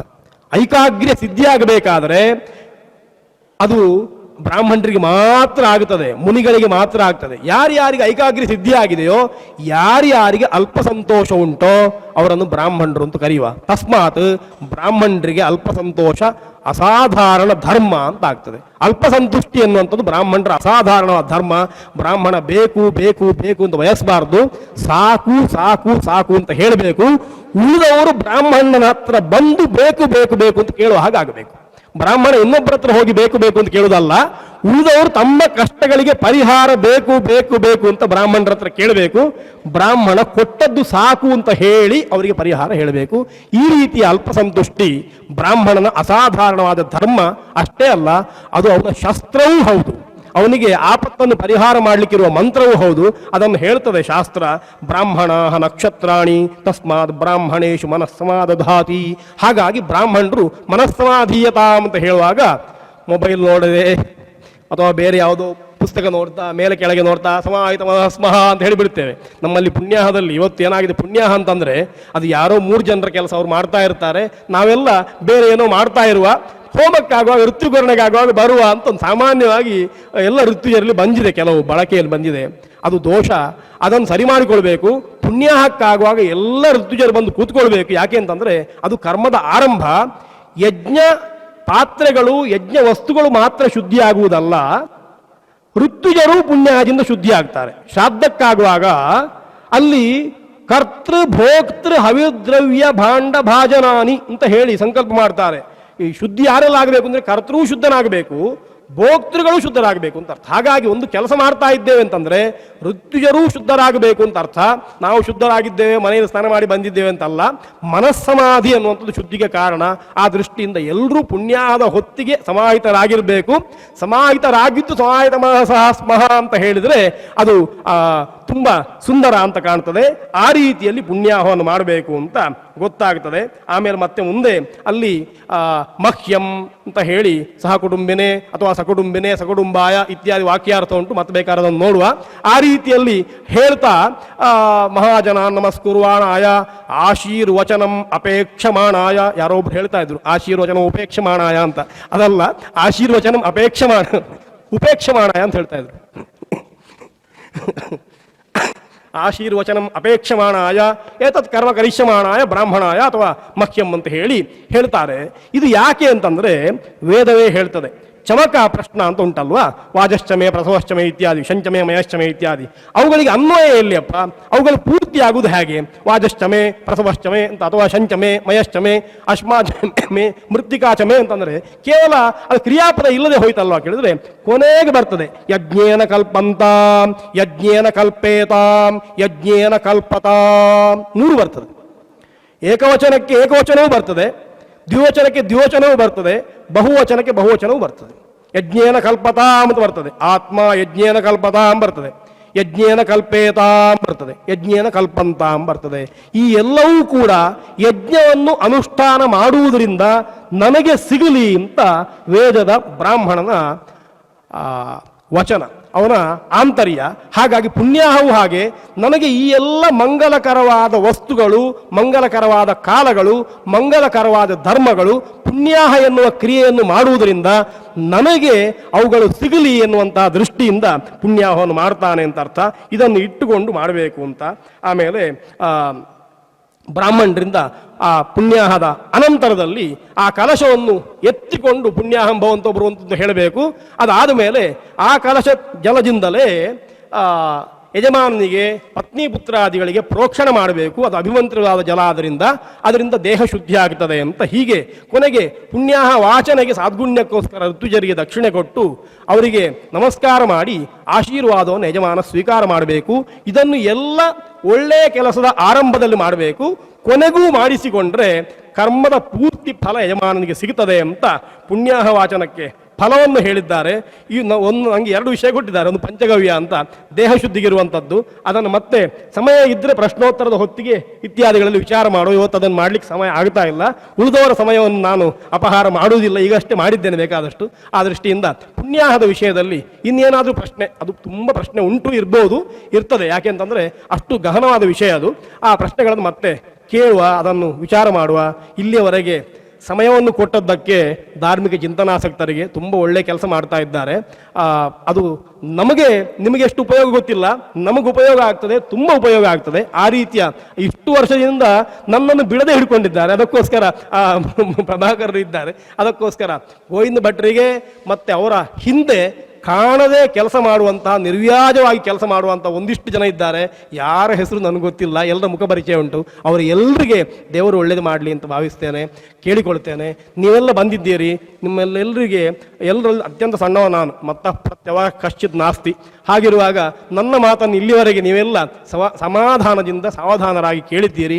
ದೋಷಗಳಿದ್ದರೆ ಅದನ್ನೆಲ್ಲ ಬಿಟ್ಟು ಹಾಕಿ, ಗುಣಗಳಿದ್ದರೆ ಸ್ವೀಕಾರ ಮಾಡಿ ಅಂತ ನಿಮ್ಮಲ್ಲಿ ಎಲ್ಲ ಪ್ರಾರ್ಥನೆ ಮಾಡ್ತಾ, ವೇದಿಕೆಯಲ್ಲಿರುವಂತಹ ಗಣ್ಯರು, ಸ್ವಾಮಿಗಳು ನನ್ನ ಮಾತನ್ನು ಆಲಿಸಿದ್ದೀರಿ. ನಿಮಗೆಲ್ಲ ವಂದನೆಯನ್ನು ಸಾಷ್ಟಾಂಗಪೂರ್ವಕವಾಗಿ ಮಾಡ್ತಾ ನನ್ನ ಮಾತನ್ನು ಮುಗಿಸ್ತೇನೆ, ಉಪಸಂಹಾರ ಮಾಡ್ತೇನೆ. ಶ್ರೀಕೃಷ್ಣಾರ್ಪಣಮಸ್ತು.